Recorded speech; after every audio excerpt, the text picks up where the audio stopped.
নমস্কাৰ দিনটোৰ বিষয়ৰ সৈতে ষ্টুডিঅ'ত মই তুলিকা আৰু আজি ভোট যুদ্ধৰ সামৰণি পৰিছে অসমত তৃতীয় পৰ্যায়ৰ ভোট গ্ৰহণৰ অন্ত পৰাৰ লগে লগে অসমত ভোট গ্ৰহণ পৰ্ব ইতিমধ্যে সমাপ্ত হৈছে আৰু অসমত আজি 4টা সমষ্টিৰ ভোট গ্ৰহণ হ'ল গুৱাহাটী কোকৰাঝাৰ ধুবুৰী আৰু বৰপেটা এই 4টা সমষ্টিত ভোট যুদ্ধ যথেষ্ট আকৰ্ষণীয় আছিল আৰু যথেষ্ট সংখ্যক ভোটদানৰ হাৰ গুৱাহাটীত তুলনামূলকভাৱে আনকেটা সমষ্টিতকৈ কিছু কম কিন্তু যথেষ্ট সংখ্যক ভোটদানৰ হাৰ দেখিবলৈ পোৱা গ'ল আৰু এতিয়াও বহু ভোট কেন্দ্ৰত হাৰি পাতি ৰাইজ ৰৈ আছে বহু ঠাইত ভিতৰুৱা ঠাইত তেনে খবৰ আহি আছে আৰু এতিয়াও ৰাইজে ভোটদান কৰি আছে আজিৰ নিৰ্বাচনত আজি ভোট যুদ্ধত 4টা সমষ্টিত ভোট বিভাজনৰ যি প্ৰভাৱ বা কি ফেক্টৰ আসলতে এবাৰ ভোট গ্ৰহণত প্ৰভাৱ পেলালে সেই সন্দৰ্ভত আমি কথা পাতি আহিছিলোঁ আগতে কথা পাতিছিলোঁ আৰু আজিও আমি চেষ্টা কৰিম কিছু বিশ্লেষণ কৰিবৰ কাৰণে কিন্তু আজিৰ দিনটোত এই 4টা সমষ্টি বিশেষকৈ গুৱাহাটী সমষ্টিৰ যুদ্ধখন যথেষ্ট আকৰ্ষণীয় আছিল আৰু গুৱাহাটী সমষ্টি কোনে পাব তাৰ এটা আভাস ইতিমধ্যে ৰাজনৈতিক দলসমূহে কৰিবলৈ আৰম্ভ কৰিছে সেই বিষয়টো কথা পাতিম ধুবুৰীত আজমল ৰাজ অতুত থাকিবনে প্ৰমিলা ৰাণী ব্ৰহ্মৰ মুখলৈ হাঁহি বিৰিঙিব নেকি নৱশৰণীয়া আঁতৰিব নেকি এনেধৰণৰ প্ৰশ্ন এই মুহূৰ্তত আহি আছে আৰু এই বিষয়ৰ সামগ্ৰী বিশ্লেষণ আমি তুলি ধৰিবলৈ চেষ্টা কৰিম আজিৰ দিনটোৰ ভোট যুদ্ধ 2019 অসমত ভোট যুদ্ধৰ সামৰণি পৰিছে আৰু আজিৰ দিনটো তৃতীয় পৰ্যায়ৰ নিৰ্বাচনত বহু সংখ্যক আসনৰ দেশৰ ভিতৰত সৰ্বাধিক সংখ্যক সমষ্টিৰ আজি ভোট যুদ্ধ অনুষ্ঠিত হ'ল আগৰ পৰ্যায়তকৈ যথেষ্ট বেছি মই মোৰ অতিথিসকলক প্ৰথমে স্বাগতম জনাইছোঁ আৰু আমাৰ সৈতে কেইবাগৰাকীও প্ৰাৰ্থী আজিৰ প্ৰতিদ্বন্দ্বিতাত অৱতীৰ্ণ হোৱা কেইবাগৰাকীও প্ৰাৰ্থী আমাৰ সৈতে লাইভত সংযুক্ত হৈ থাকিব তাৰ বাহিৰেও ষ্টুডিঅ'ত আমাৰ সৈতে কেইবাগৰাকীও বিশিষ্ট ব্যক্তি আছে মই নিমন্ত্ৰণ কৰি আনিছোঁ তেওঁলোকক মই স্বাগতম জনাইছোঁ বিশিষ্ট সাংবাদিক জ্যেষ্ঠ সাংবাদিক হাইদৰ হুছেইন ডাঙৰীয়া আছে মই স্বাগতম জনাইছোঁ ৰাজনৈতিক বিশ্লেষক চিকিৎসক সমাজকৰ্মী ডাক্তৰ নৱনীল বৰুৱা ডাঙৰীয়াক মই স্বাগতম জনাইছোঁ দিলীপ চন্দন ডাঙৰীয়াক জ্যেষ্ঠ সাংবাদিক মই স্বাগতম জনাইছোঁ অপূৰ্ব ভট্টাচাৰ্য ডাঙৰীয়াক কংগ্ৰেছৰ মুখপাত্ৰ আৰু লাইভত আমাৰ সৈতে সাংবাদিকৰ সৈতে কেইবাগৰাকীও প্ৰাৰ্থী আছে মই চমুকৈ প্ৰথমে প্ৰত্যেকৰ পৰা আজিৰ দিনটোৰ কিছু বিশ্লেষণ নিজৰ ধৰণে দিবলৈ মই অনুৰোধ কৰিছোঁ মই প্ৰথম হাইদৰ হুছেইন ডাঙৰীয়াৰ কাষলৈ গৈছোঁ আজি লোকসভাৰ 4খন আসনৰ নিৰ্বাচন সমাপ্ত হৈছে আজি মই যোৱাকাইলৈ মই অকণমান গুৱাহাটীৰ বাহিৰত আছিলোঁ আৰু সমষ্টিবিলাকৰ অলপ আও ভাও ল'বলৈ চেষ্টা কৰিছিলোঁ কিন্তু আজি এতিয়া ক'ত কেনেকুৱা ভোট হ'ল কিন্তু মোৰ সাধাৰণ অভিজ্ঞতাৰে বা বিভিন্ন ঠাইৰ যি খা খবৰ পাইছোঁ তো এইবাৰৰ নিৰ্বাচনটোতো এনেই আপুনি জানে এইবাৰ নিৰ্বাচন হ'ল ইছ্যুলেছ নিৰ্বাচন এইবাৰ নিৰ্বাচনৰ বিশেষ গুৰুত্বটো হ'ল ইছ্যুলেছ বিষয়বিলাকক ইছ্যুলৈ ৰূপান্তৰিত কৰাৰ আচলতে ৰাজনৈতিক দলবিলাক এক প্ৰকাৰ ষড়যন্ত্ৰত লিপ্ত হোৱাৰ দৰে হ'ল এইবোৰ জনসাধাৰণৰ স্বাৰ্থৰ অনুকূলে এইবোৰ একো ইছ্যু নহয় কিন্তু তৎসত্ত্বেও নিৰ্বাচন হৈছে অসংখ্য মানুহে ভোটদান কৰিছে তো এই যি 4খন আসনত নিৰ্বাচন অনুষ্ঠিত হৈছে এই 4খন আসনতে 4টা ভিন্ন দল বা শক্তিয়ে চাৰিওখনতে মানে দুখন আসন এটা দলে পোৱাৰ কোনো সম্ভাৱনা একো নাই আপুনি গুৱাহাটীৰ কথাটো বোধহয় বিস্তাৰিতভাৱে পিছত আলোচনা কৰিব ইয়াত প্ৰিভিলেজ কাৰ হ'ব গুৱাহাটীত এবাৰ ভোটদানৰ হাৰ যথেষ্ট হ্ৰাস পাইছে গুৱাহাটীত আপোনাৰ ভোটৰ বাকী বৈশিষ্ট্য আপোনাৰ এতিয়া যিটো ভোট হৈছে আপোনাৰ ধৰ্মৰ ভিত্তিত ভোট সম্প্ৰদায়ৰ ভিত্তিত ভোট এনেবিলাক কাৰকে গুৱাহাটীটো এটা ভোটৰ হেৰিটো নিশ্চিত কৰিছে গতিকে এই ক্ষেত্ৰত গুৱাহাটীটো আপোনাৰ মূলতঃ আপোনাৰ দুগৰাকীৰ মাজতে প্ৰাৰ্থীৰ মাজতে প্ৰতিদ্বন্দ্বিতা সীমাবদ্ধ থাকিব মূল প্ৰতিদ্বন্দ্বিতা আৰু তাৰ মাজত গুৱাহাটীৰ যিটো ভোটাৰৰ আৱভাৱ সেই লৈ কিন্তু আমি ভবাতকৈ আমি আগত যিটো ধৰণে ভাবিছিলোঁ মেচিভ সেইটোৰ অকণমান ব্যৱধানটো চাগে কমিব গুৱাহাটী আৰু বৰপেটাত আপোনাৰ অকণমান বেলেগ ধৰণৰ হৈছে শেষৰ ফালে বিজেপিয়ে আপোনাৰ কৰবাত কোনো সমষ্টিত UDFক ভোট দিয়াৰ কথাও কৈছে কোৱাৰ কথাটো হ'ল মই ব্যক্তিগতভাৱে সেই সমষ্টিবিলাকলৈ গৈছিলোঁ তাৰ এটা বিশেষ কাৰণ আছে কাৰণটো হ'ল এনেকুৱা যে হ'লে আমাৰতো জিকক আৰু নহ'লে আপোনাৰ আমি আঙুলিয়াই দিবৰ কাৰণে মুখ্যমন্ত্ৰী হ'ব বুলি বদৰক আঙুলিয়াবৰ কাৰণে UDFটো আপোনাৰ বিজেপিৰ কাৰণে বা দৰকাৰ কিন্তু অসমৰ স্বাৰ্থত বা আমাৰ ৰাজনীতিৰ স্বাৰ্থত আচলতে UDFটো বিচ্ছিন্ন হ'লে আপোনাৰ নিশ্চিন্ন হ'লে অসমৰ কাৰণে ভালেই হ'লহেঁতেন আৰু তাৰ পিছতো আপোনাৰ দেখিব যে ধুবুৰীত এতিয়া যিটো দেখিছোঁ শেষৰ ফালে তাত তীব্ৰ প্ৰতিদ্বন্দ্বিতা বা বদৰুদ্দিন আজমলক উৎখাত কৰিব পৰাৰ এটা আধাৰ আপোনাৰ নিৰ্মিত হৈছিল কিন্তু শেষ মুহূৰ্তত দেখা গ'ল যে তাত UDFে সেই গাড়ী মাৰিব বুলি মই নিজে বিশ্বাস কৰোঁ আৰু কোকৰাঝাৰটো বৰ ইণ্টাৰেষ্টিং হৈছে তাত 4গৰাকী প্ৰাৰ্থীৰ মাজত মূলতঃ প্ৰতিদ্বন্দ্বিতা হ'ব যদিও আজিৰ তাৰিখত মই ভাবোঁ যে আগৰবাৰ 3.5 লাখত বোধহয় নৱসৰণীয়ে জিকিছিল তেওঁৰ ভোটৰ ব্যৱধান কমিব আৰু 1.5 লাখমান ভোটত তেওঁই বিজয়ী হোৱাৰ সম্ভাৱনা উজ্জ্বল বুলি মই বিশ্বাস কৰোঁ মই বাকীকেইজনৰ পৰা মত নিশ্চয় গ্ৰহণ কৰিম আৰু ৰাজনৈতিক দলৰ প্ৰতিনিধি দুগৰাকীও আছে আমাৰ সৈতে কংগ্ৰেছ দলৰ মুখপাত্ৰ আছে আৰু বিজেপিৰ মুখপাত্ৰ জয়ন্ত দাস ডাঙৰীয়া আমাৰ সৈতে আহি পাইছেহি এই মুহূৰ্তত মই দিলীপ চন্দন ডাঙৰীয়া মই আপোনাৰ কাষলৈ আহিছোঁ কিছু তেওঁ আভাস দিলেই হাইদৰ হুছেইন ডাঙৰীয়াই আজিৰ 4টা সমষ্টি যথেষ্ট তাৎপৰ্যপূৰ্ণ সমষ্টি কাৰণ সংখ্যালঘু ভোটাৰৰ প্ৰসংগ আছে ভোট বিভাজনৰ প্ৰসংগ আছে তাৰ লগতে আন কেইবাটাও কাৰক আছে কিবা কোনিয়াৰ প্ৰতিদ্বন্দ্বিতা গুৱাহাটীত কিন্তু মুখামুখি যুঁজ আছিল দুটা দলৰ মাজত মুখামুখি যুঁজ যদি উপমান্য হাজৰিকাক এটা ফেক্টৰ বুলি কোৱা হৈছিল বা প্ৰক্ষেপ কৰা হৈছিল কিন্তু আজিৰ দিনটোত গুৱাহাটীৰ ভোটৰ হাৰ কম আৰু তেনেধৰণে যিমান আশা কৰা হৈছিল যে ৰাইজ ওলাই আহিব দলে বলে ভোটদান কৰিব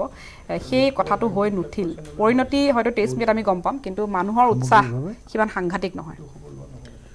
তুলিকা আপুনি সেইটো গম পাইছে তেতিয়াহ'লে গুৱাহাটীৰ হাৰটো বহুত কম নেকি মই একেবাৰে শেহতীয়াটো কিছু মানে আগত 14তকৈ কমিছে কথাটো হৈছে কি এইমাত্ৰ হাইদৰ হুছেইন ডাঙৰীয়াই যেটো কথা ক'লে যে ইছ্যু নোহোৱাকৈ নিৰ্বাচন এই বহু দিনৰ মূৰত একোৱে ইছ্যু নাই আগতে মানে নিৰ্বাচন বুলি ক'লে নিৰ্বাচনী ইস্তাহাৰ তোমাৰ দলৰ ইছ্যু কি ইছ্যুবিলাক ৰাজনৈতিক দলৰ নেতাসকলে কৈছিলে আৰু আমি ভোটদাতাসকলে সেইবিলাক আলোচনা কৰিছিলোঁ ভাবিছিলোঁ আলোচনা নকৰিলেও ভাবি চাবলৈ চেষ্টা কৰিছিলোঁ দূৰদৰ্শনত বিভিন্ন ভিজুৱেল মিডিয়া হওক বাতৰি কাকতত হওক এইবিলাকৰ আলোচনা হৈছিলে এতিয়া ইছ্যু নাই বুলি ভিজুৱেল মিডিয়া হওক প্ৰিণ্ট মিডিয়া হওক বা চিন্তাশীল বুদ্ধিজীৱীসকল হওক তেখেতসকলে ইছ্যু নাই বুলি কৈ আছে কিন্তু ৰাজনৈতিক দলবিলাক নিৰ্বিকাৰ ইছ্যুটোতো আমি দিব নোৱাৰোঁ ইছ্যু আনিব লাগিব বিৰোধীয়ে আৰু শাসকে ক'ব লাগিব যে এইকেইটা ইছ্যুক লৈ পেলাই আমাক ভোট দিয়ক দিলে আমি এইখিনি কাম কৰিম বিৰোধীয়ে ক'ব লাগিব যে এওঁলোকে এইখিনি কৰা নাই এইখিনি আমাৰ হাতত এইখিনি ইছ্যু আছে এইবিলাক কথা আমি ভাবিছোঁ এইবাৰ দেখা গৈছে দুয়োটা প্ৰধান ৰাজনৈতিক দলে ইটোৱে সিটোৰ গালৈ বোকা ছটিয়াইছে আৰু অলপ নিম্ন স্তৰৰ মানে তুলুঙা ধৰণে গালি গালাজ কৰা আচৰিত ধৰণে কিন্তু কেইবাটাও সমষ্টিৰ প্ৰাৰ্থীয়ে তেনেধৰণে কথা কোৱা নাই গুৱাহাটীতে আমি দেখিছোঁ গুৱাহাটীতে কুইন ওজা আৰু ববিতা শৰ্মাই কি সুন্দৰভাৱে তেওঁলোকে একে ঠাইতে একেলগে বিহু সমিতিটো বহিছে কিছুমান আছে উদাহৰণ দুই এটা আছে কিন্তু যিটো দলীয়ভাৱে যিটো হৈছে তেওঁলোকৰ মানে উচ্চ পৰ্যায়ৰ নেতাসকলৰ বা প্ৰাৰ্থীৰ দুই এজনৰ দেখিছোঁ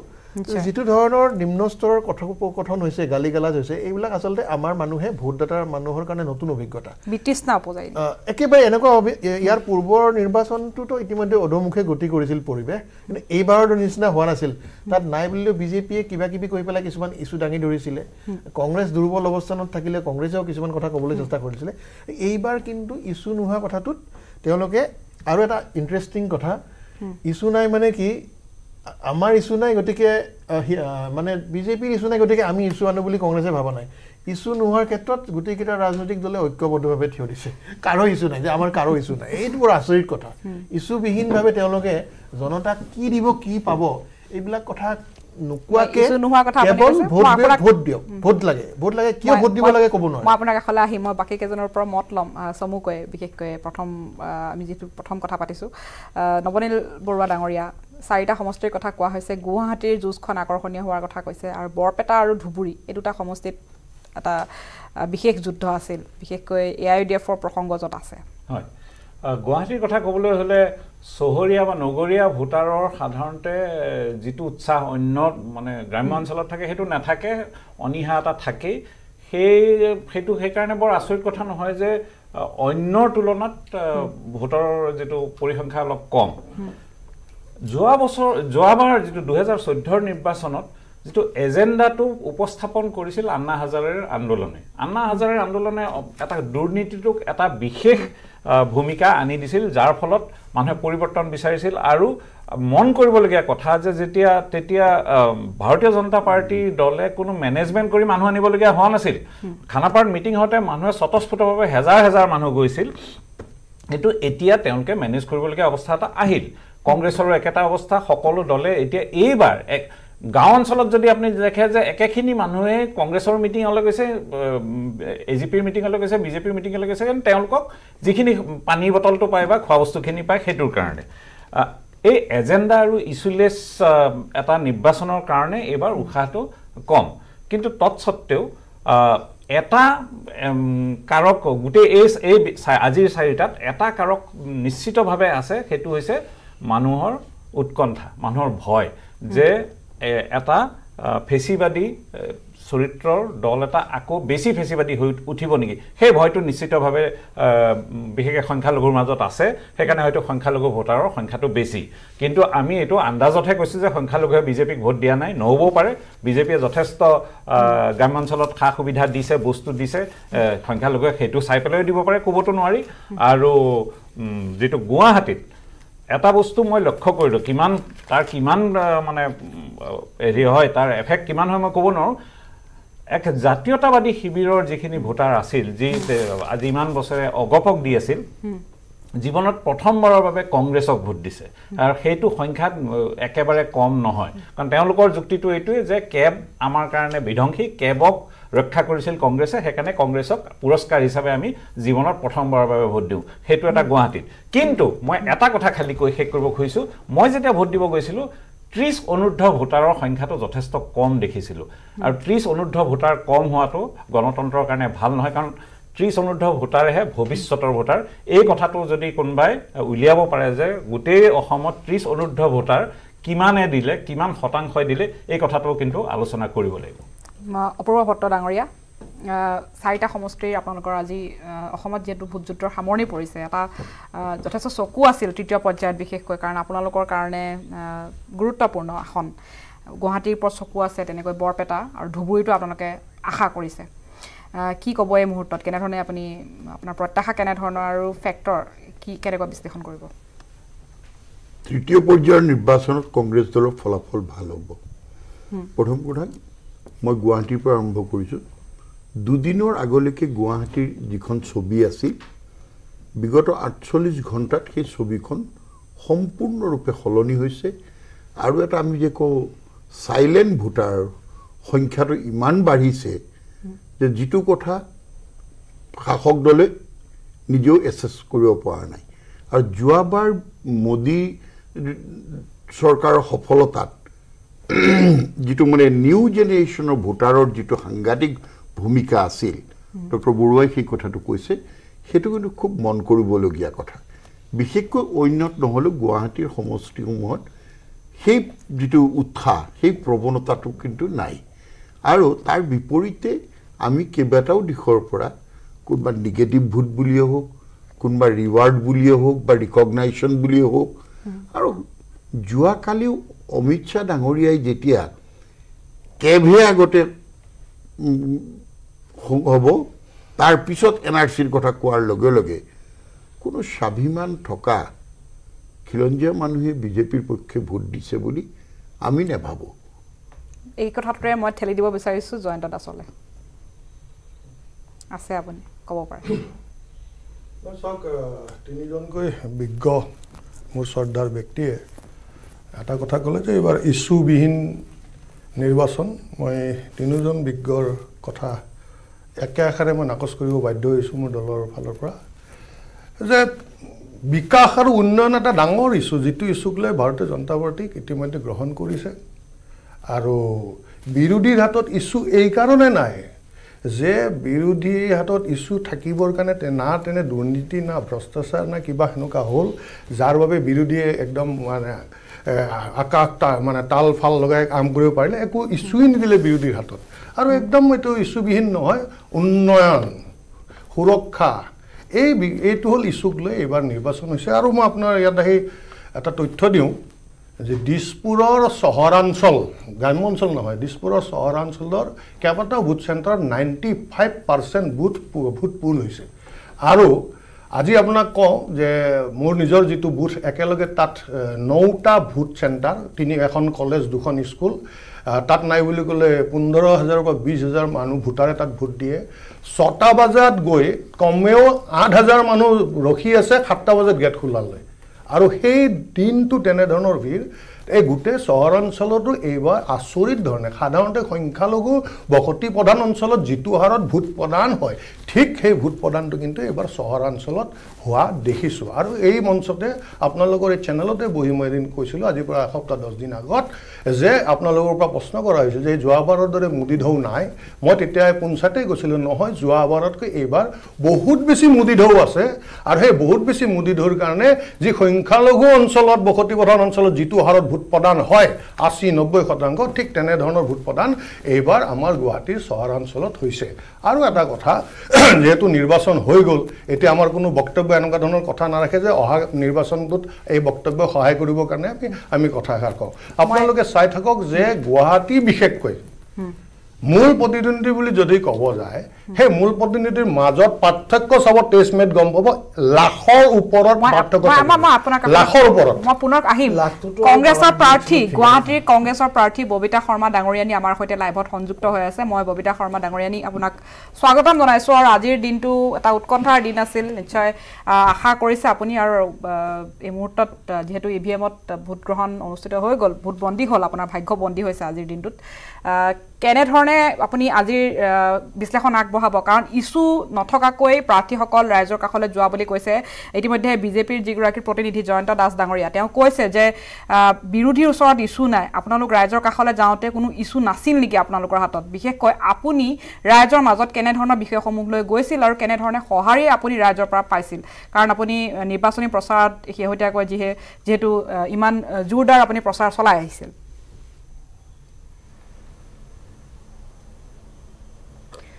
তেখেতসকলে ক'ব খুজিছে ইস্যু নাই আটাইতকৈ ডাঙৰ ইস্যু কি নাগৰিকত্ব সংশোধনী বিধেয়কখন নহয় নেকি মই সেইটো তেওঁলোকক সুধিব খুজিছোঁ যে যিটো নাগৰিকত্ব সংশোধনী বিধেয়ক অসমৰ ৰাইজে বিচৰা নাই অসমৰ ৰাইজে যোৱা এবছৰ ধৰি প্ৰতিবাদ কৰি আছে উত্তৰ পূৰ্বাঞ্চলে প্ৰতিবাদ কৰি আছে আজি আমাৰ ৰাজ্যখন আন্দোলনমুখী হ'বলৈ গৈছে গতিকে সেইটো লৈ পেলাই যে বিজেপিয়ে খেলা কৰিছে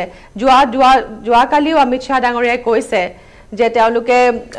আনিবই তেওঁলোকে কেব আনিবই এইটো কি ডাঙৰ ইস্যু নহয় তেওঁলোকে আমাক বহুত সময়তে কয় আমি দেশদ্ৰোহী গতিকে মই আজি ক'ব খোজো যি কেইগৰাকী নেতা আছে বিজেপিৰ তেওঁলোকে যদি নাগৰিকত্ব সংশোধনীখন ইস্যু নহয় বুলি কয় তাতকৈ ডাঙৰ দেশদ্ৰোহী আৰু কোন হ'ব পাৰে গতিকে মই আপোনালোকক মই ভাবোঁ যে অসমৰ মানুহে অসমৰ ৰাইজে আজি বুজি উঠিছে যে অসমৰ স্বাৰ্থ যদি একমাত্ৰ কংগ্ৰেছ চৰকাৰে কংগ্ৰেছ দলেহে সুৰক্ষা দিব পাৰিব আজি কংগ্ৰেছ দলেহে অসমৰ স্বাৰ্থত থিয় দিছেহি অসমৰ ৰাইজৰ কাষত থিয় দিছেহি অইন কোনো দলে দিয়া নাই গতিকে তাতকৈ ডাঙৰ ইস্যু আৰু কি হ'ব পাৰে তাৰপিছত আহিব আপোনালোকৰ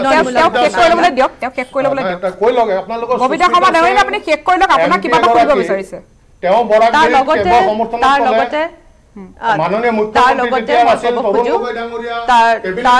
মই ক'ব খুজিছোঁ তেখেতে কৈ থাকোঁতে মই মাত মতা নাছিলোঁ সেইকাৰণে মোৰ কথাখিনি ধৈৰ্য সহকাৰে শুনক আৰু মই এইটোও ক'ব খোজোঁ যে তেওঁলোকে সদায় ধৰ্মক লৈ ৰাজনীতি কৰি থাকে ধৰ্মক লৈ বিভাজন সৃষ্টি কৰিব খোজে তেওঁলোকে আমাৰ মাজত অসমীয়া বেংগলীৰ মাজতো তেওঁলোকে বিভাজন সৃষ্টি কৰিব খুজিছে মই এতিয়া ক'ব খোজো যে 1971 সকলোৱে মানি লৈছিলে ইয়াত অসমত থকা যিসকল নাগৰিক আছে ভাৰতবৰ্ষত থকা যিসকল বেংগলী নাগৰিক আছে তেখেতসকলেও অসম চুক্তি মানি লৈছিলে যিসকল মুছলমান লোক আছে যিসকল হিন্দু লোক আছে সকলোৱে অসম একত মানি লৈছিলে গতিকে এতিয়া কেবটো আমাৰ ওপৰত জাপি দিয়াৰ কি যুক্তি আছে আমিতো বিচৰা নাই কেব তেওঁলোকে জোৰ জবস্তি কৰি আমাৰ ওপৰত কিয় জাপি দিছে গতিকে এইটো আমাৰ বিভিন্ন জাতি বিভিন্ন ধৰ্ম বিভিন্ন ভাষাৰ মাজত বিভাজন সৃষ্টি কৰিবৰ কাৰণে আজি কেব তেওঁলোকে আনিবলৈ উঠি পৰি লাগিছে তাতকৈ ডাঙৰ দেশদ্ৰোহী কোন হ'ব পাৰে আপুনি সোধকচোন মোৰ হয় সুনীল জয়ন্ত দাস ডাঙৰীয়া আপোনালৈ এটা প্ৰশ্ন খেলিব বিচাৰিছে উত্তৰটো মই দলৰ মুখপাত্ৰ আৰু মই কৈ দিছোঁ জয়ন্ত এবাৰ ন তেখেতে কেণ্ডিডেটে ক'লে বেছি ভাল পাম যিহেতু তেখেতে মই দলৰ দায়িত্বত নাই তেখেতে কওক তাৰপিছত আপুনি কওক না কিয় বাইদেউ ফেনেকি থাকিলে না আপুনি এটা কথা কওক যেতিয়া তৰুণ গগৈ ডাঙৰীয়া মুখ্যমন্ত্ৰী আছিল কেবৰ সমৰ্থনত যে কেবিনেট ডিচিশ্যন আপোনালোকে পঠাইছিল কেন্দ্ৰলৈ সেইটোৰ ওপৰত কওক আৰু সুস্মিতা দেৱে যে বৰাক ভেলীত যায় কেৱল সমৰ্থনত যে এতিয়া আপুনি হেবিলা কথা উলিয়াব দৰকাৰ নাই আচ্ছা আমাৰ স্থিতি ঠিক আছে আমাৰ বৰ্তমানৰ স্থিতি কি হেতু অসমৰ কথা কয় হেতু আমাৰ নিৰ্বাচনী ইস্তাহাৰ আমাৰ নিৰ্বাচনী এইটো হে আপোনালোকে যেতিয়া যি ধৰণৰ পৰিস্থিতি আহে সেই পৰিস্থিতিত মানুহক টুপি পিন্ধাৰ ব্যৱস্থা কৰে তাৰে সেইকাৰণে কেৱল ক্ষেত্ৰত অন্তত কংগ্ৰেছৰ মুখপাত্ৰসকলে কথা নোকোৱাই ভাল এক মিনিট জয়ন্ত দা কথা কৈ আছো মুখিয়া কাক বুলি কয় যিটো এআইডিএফৰ লগত জিলা পৰিষদ গঠন কৰি ৰাহুল গান্ধীৰ লগত কথা নকব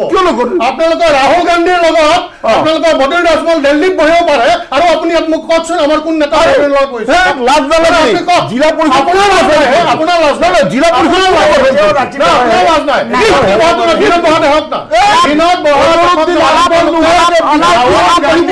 বদৰুদ্দিনৰ লগত দিল্লীত আপোনালোকে এখন পেনেলৰ মান কিছু বজাই ৰাখিবলৈ মই অনুৰোধ কৰিছো দুয়োগৰাকীকে প্ৰশ্ন কৰক কিন্তু আপোনালোকৰ লাষ্ট এইকাৰণে নাই বুলি কৈছো যোৱাকালি অমিত শ্বাহে উত্তৰ পূৰ্বাঞ্চলত জনসাধাৰণৰ গোটেই যিটো আমাৰ ক্ষোভ সেই ক্ষোভটো নস্যাৎ কৰি কৈছে যে আপুনি কংগ্ৰেছৰ মুখপাত্ৰ তথ্য ৰখা ভাল যে আমাৰ মই বিচাৰো আপোনাৰ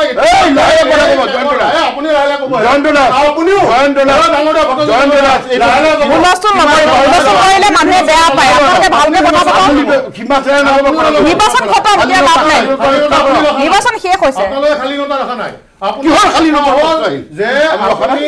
আপোনাৰ কথা হল যে আমাৰ প্ৰতিটো জাতি জনগোষ্ঠী খিলঞ্জীয়া শক্তিসমূহৰ লগত আলোচনা কৰি কেৱল সিদ্ধান্ত লোৱা হ'ব বুলি ইতিমধ্যে ঘোষণা কৰা কথাটো আপোনালোকে যদি নাজানে আৰু যদি জানে তেতিয়াহ'লে অসমৰ ৰাইজক এনেকুৱা আভুৱা নভৰিব যোৱাকালি অমিত শ্বাহ ডাঙৰীয়াৰ ষ্টেটমেণ্টটো কি হৈছে খিলঞ্জীয়া অসমৰ পশ্চিমবংগ উত্তৰ পূৰ্বাঞ্চলৰ ভিতৰত নপৰে পশ্চিমবংগ ভাৰতৰ এটা বেলেগ ৰাজ্য উত্তৰ পূৰ্বাঞ্চলৰ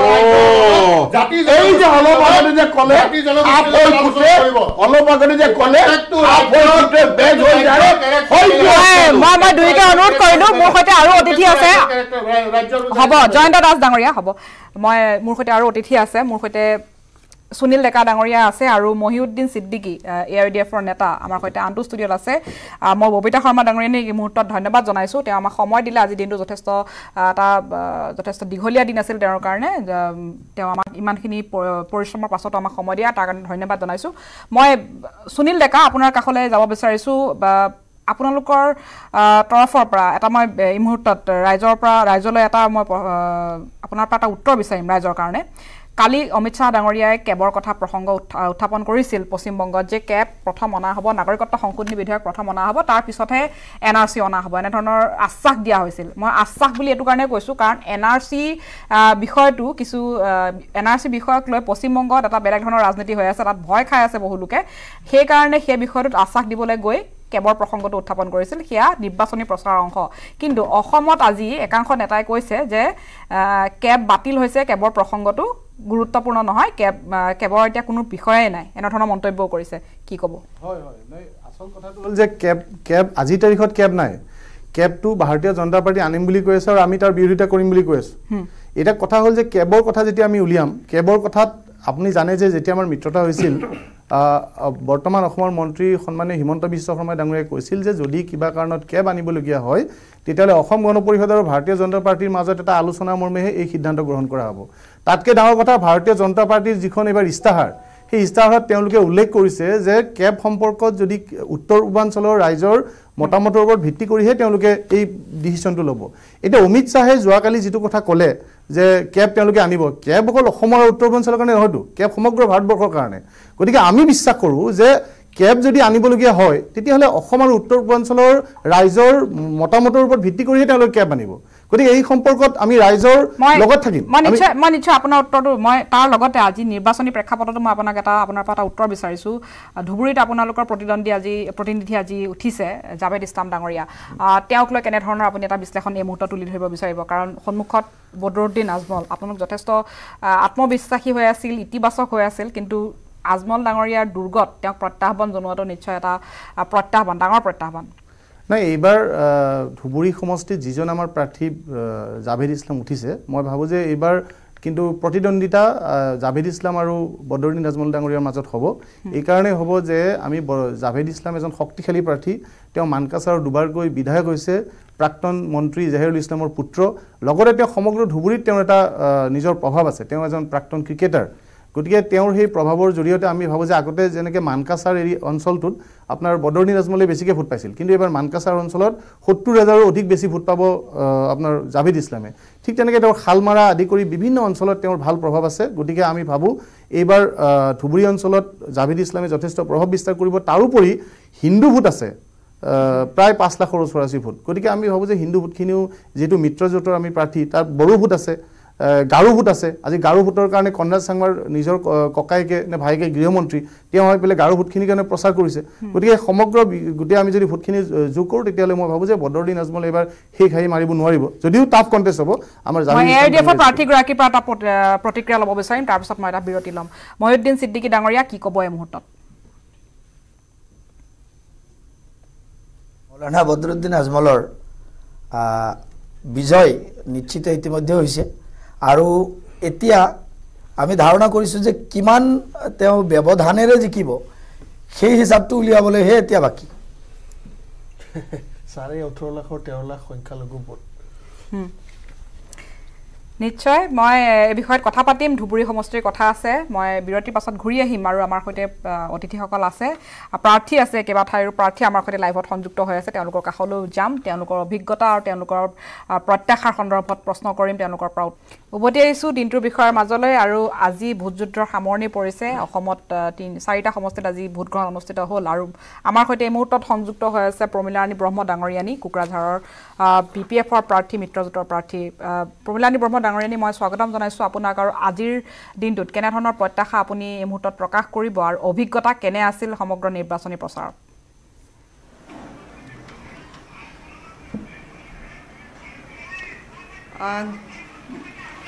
এইমাত্ৰ মই সকলো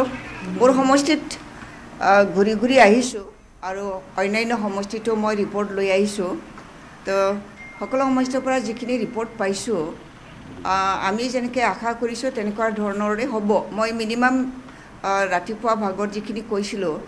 এই মিনিমাম ভোট আমি কিমান পাৰ্চেণ্ট পাম সেইটো কথাই আজি ফলিব বুলি মই দেখা পাইছোঁ আৰু আমি জয়ী হৈ আছোঁ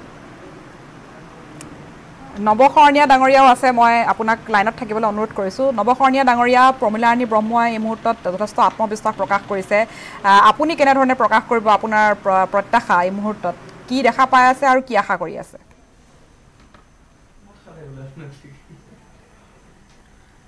আমি যিখিনি ফিল্ডৰ ৰিপৰ্ট সেইখিনি মতে আচলতে ইয়াত আমি জিকাত কোনো সন্দেহেই নাই হয়তো আমাৰ BTD পাৰ্টত যথেষ্ট ভাল হৈছে ভোটিংটো বা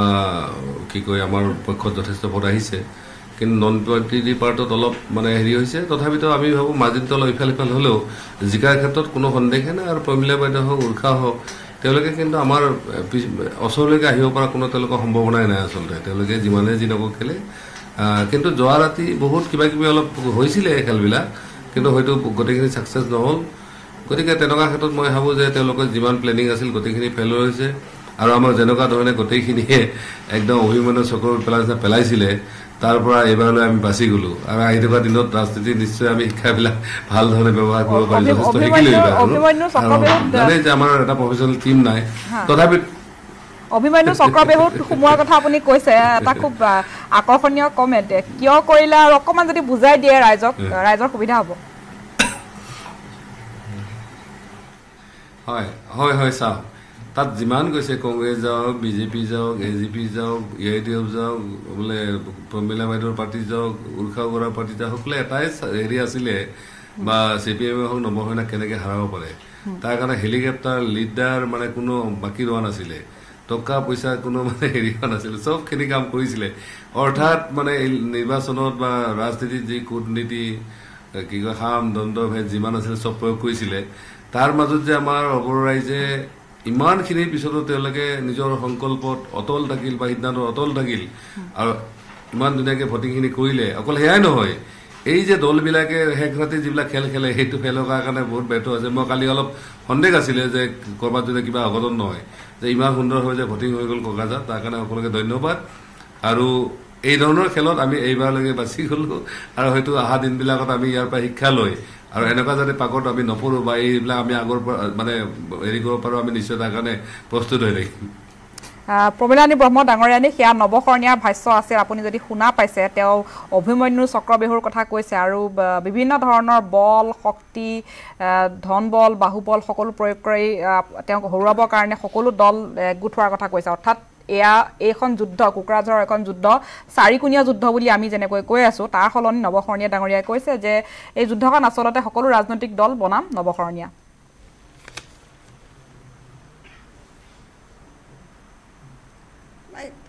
নৱকৰণীয়াই ক'ব পাৰে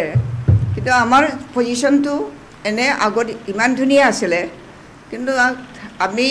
আমাৰ কৰ্মীসকলক ফিল্ডত নামিবৰ কাৰণে খৰচ দিব পৰা নাই সেইকাৰণে বহুত দেৰিকৈ আমাৰ কৰ্মীসকলে ফিল্ডত নামিছে যাৰ কাৰণে আজি নৱকৰণীয়া অলপ লাভান্বিত হৈছে এইটো মই মিছা কথা নকওঁ যিটো আমাৰ তাত আহিবলগীয়া ভোট সেই ভোটটো আমি তেওঁলোকৰ ওচৰত গৈ নাপালোঁ ৰাইজৰ ওচৰত আমি গৈ নোপোৱাৰ কাৰণে তেওঁলোকে কাক দিব মানে আমাকতো নিদিলে আমি নোযোৱাৰ কাৰণে সেই ভোটটো নৱকৰণীয়াৰ তাত গৈছে আমি সিমানখিনি তেনেকুৱা ধৰণৰ ধনবল আমি দেখুৱাই দিয়া নাই আমাৰ কেম্পেইন হৈছে বহুত ডাঙৰ মিটিং হৈছে এই ডাঙৰ মিটিং হোৱাৰ কাৰণে ফিল্ডত নমাটো আমাৰ কৰ্মীসকলে সিমানখিনি সময় নাই পোৱা আৰু তেওঁলোকৰ হাতত আমি ফিল্ডত নামিবৰ কাৰণে যিখিনি খৰচ লাগে সেইখিনি খৰচ আমি সোনকালে দিব পৰা নাই যোৱা পৰহিৰ বা তাৰ আগদিনাখনৰ পৰাহে তেওঁলোকৰ হাতত অলপমান পইচা পৰিছে সেইটো যথেষ্ট পইচা তেওঁলোকৰ হাতত পৰা নাই সেইকাৰণে যিখিনি আমি ভোট পাব লাগিছিলে মইতো মিনিমাম 60% বুলি কৈছিলোঁ মিনিমাম 60% ধৰিছিলোঁ মেক্সিমাম 80% ধৰিছিলোঁ কিন্তু সেইটো মোৰ ভুল হ'ল যিহেতু আমি আমাৰ কৰ্মীসকলক যথাসময়ত আমি তেওঁলোকক ফিল্ডত যাবৰ কাৰণে সহায় নকৰিলোঁ সেইকাৰণে এতিয়া আমি যেনেকৈ মই আশা কৰিছিলোঁ তেনেকুৱা ধৰণৰ নহ'ব সেই কথাটো মই স্পষ্টভাৱে কৈছোঁ কিন্তু হীৰাচৰণীয়া এইবাৰ মানে 5 নং লোকসভা সমষ্টিত তেওঁ যেনেকুৱা ধৰণৰ কৈছে তেনেকুৱা ধৰণৰ ৰিজাল্ট তেওঁ নাপায় মই 1 নম্বৰত মানে থাকিম ব্যৱধানটো কম হ'ব পাৰে আৰু ইয়াতকৈ বেছি হ'ব পাৰে ডিফাৰেঞ্চটো কম হ'ব পাৰে তথাপিও আমি জয়যুক্ত হোৱাটো নিশ্চিত এই কথাটো মই আপোনাক আজি স্পষ্টভাৱে ক'লোঁ ধন্যবাদ ডাঙৰীয়ানী আৰু মই নৱকৰণীয়া ডাঙৰীয়াকো মই ধন্যবাদ জনাইছোঁ এই মুহূৰ্তত মই পোনে জয়ন্ত দাসৰ কাষলৈ আহিছোঁ কোকৰাঝাৰ সমষ্টিৰ পৰা দুয়োগৰাকী প্ৰাৰ্থী এই মুহূৰ্তত তেওঁলোকে মত প্ৰকাশ কৰিলে কিছু আকৰ্ষণীয় যুদ্ধ নিশ্চয় হৈছে দুয়োগৰাকী ভাষ্যৰ পৰা সেই কথা স্পষ্ট হৈছে কোকৰাঝাৰৰ প্ৰসংগ আছে বাকীকেইটা সমষ্টিৰ প্ৰসংগ আছে ইতিমধ্যে আপোনাৰ প্ৰতিদ্বন্দ্বী প্ৰাৰ্থী দলৰ প্ৰাৰ্থী বিৰোধী দলৰ প্ৰাৰ্থীয়েও কিছু কথা ক'লে মুখপাত্ৰগৰাকী আছেই বহি কি ক'ব এই মুহূৰ্তত বিশ্লেষণ তৃতীয় পৰ্যায়ৰ নিৰ্বাচনত কোকৰাঝাৰক ধৰি কাৰণ কোকৰাঝাৰ যুদ্ধখন যথেষ্ট আকৰ্ষণীয় কোকৰাঝাৰ সমষ্টিৰ কথা মানে ইমান চৰ্চা নহয় কোকৰাঝাৰখন অসমৰ গোটেই 14টা সমষ্টিৰ ভিতৰত আটাইতকৈ আকৰ্ষণীয় কিন্তু নিৰ্বাচনখন হ'ল আকৌ কোকৰাঝাৰেই মানে তাত বড়ো নন বড়ো ফেক্টৰ যিটো আছে সেইটো তাত এক্টিভ আছে আৰু সেই কথাটো নোহোৱা নহয় নুই কৰিব নোৱাৰি আৰু তাতে এটা কথা ঠিক আমাৰ মিত্ৰজোঁটৰ প্ৰাৰ্থী তাত জয় সুনিশ্চিত হ'ব আৰু যথেষ্ট ব্যৱধানত জয় হ'ব আৰু আমাৰ গোটেই 14টা সমষ্টিৰে আমি ভাল দেখিছোঁ বিৰাটে ভাল দেখিছোঁ গুৱাহাটী হওক বৰপেটা দীপক দাসৰো ভাল দেখিছোঁ তাৰপিছত আপোনাৰ বাকীকেইটা সমষ্টিৰো ভালে দেখিছোঁ এতিয়াতো ধৰক একমাহটো আমি ইয়াতে ৰখিব লাগিব মই তেতিয়া মোৰ প্ৰথম বক্তব্যতে কৈছিলোঁ যে আমি এনেকুৱা ধৰণৰ এটা বক্তব্য কৰাৰ প্ৰয়োজন হোৱা নাই যিটো বক্তব্যৰ দ্বাৰা আহিবলগীয়া কোনো নিৰ্বাচনত ভোটৰ অলপ কিবা ব্যৱধানত স্পৰ্শ কৰিব সেইকাৰণে আমি 23 তাৰিখলৈ ৰখিম এটা কথা ঠিক যে আমি স্পষ্টভাৱে কৈছোঁ যে আমি আশাবাদী আৰু আমাৰ পক্ষত ভোট প্ৰদান কৰিছে ৰাইজে নৰেন্দ্ৰ মোদীৰ বঁটা আগতকৈ বেছি আছে আৰু নৰেন্দ্ৰ মোদীৰ বঁটাৰ বাবে ভোট প্ৰদান হৈছে আৰু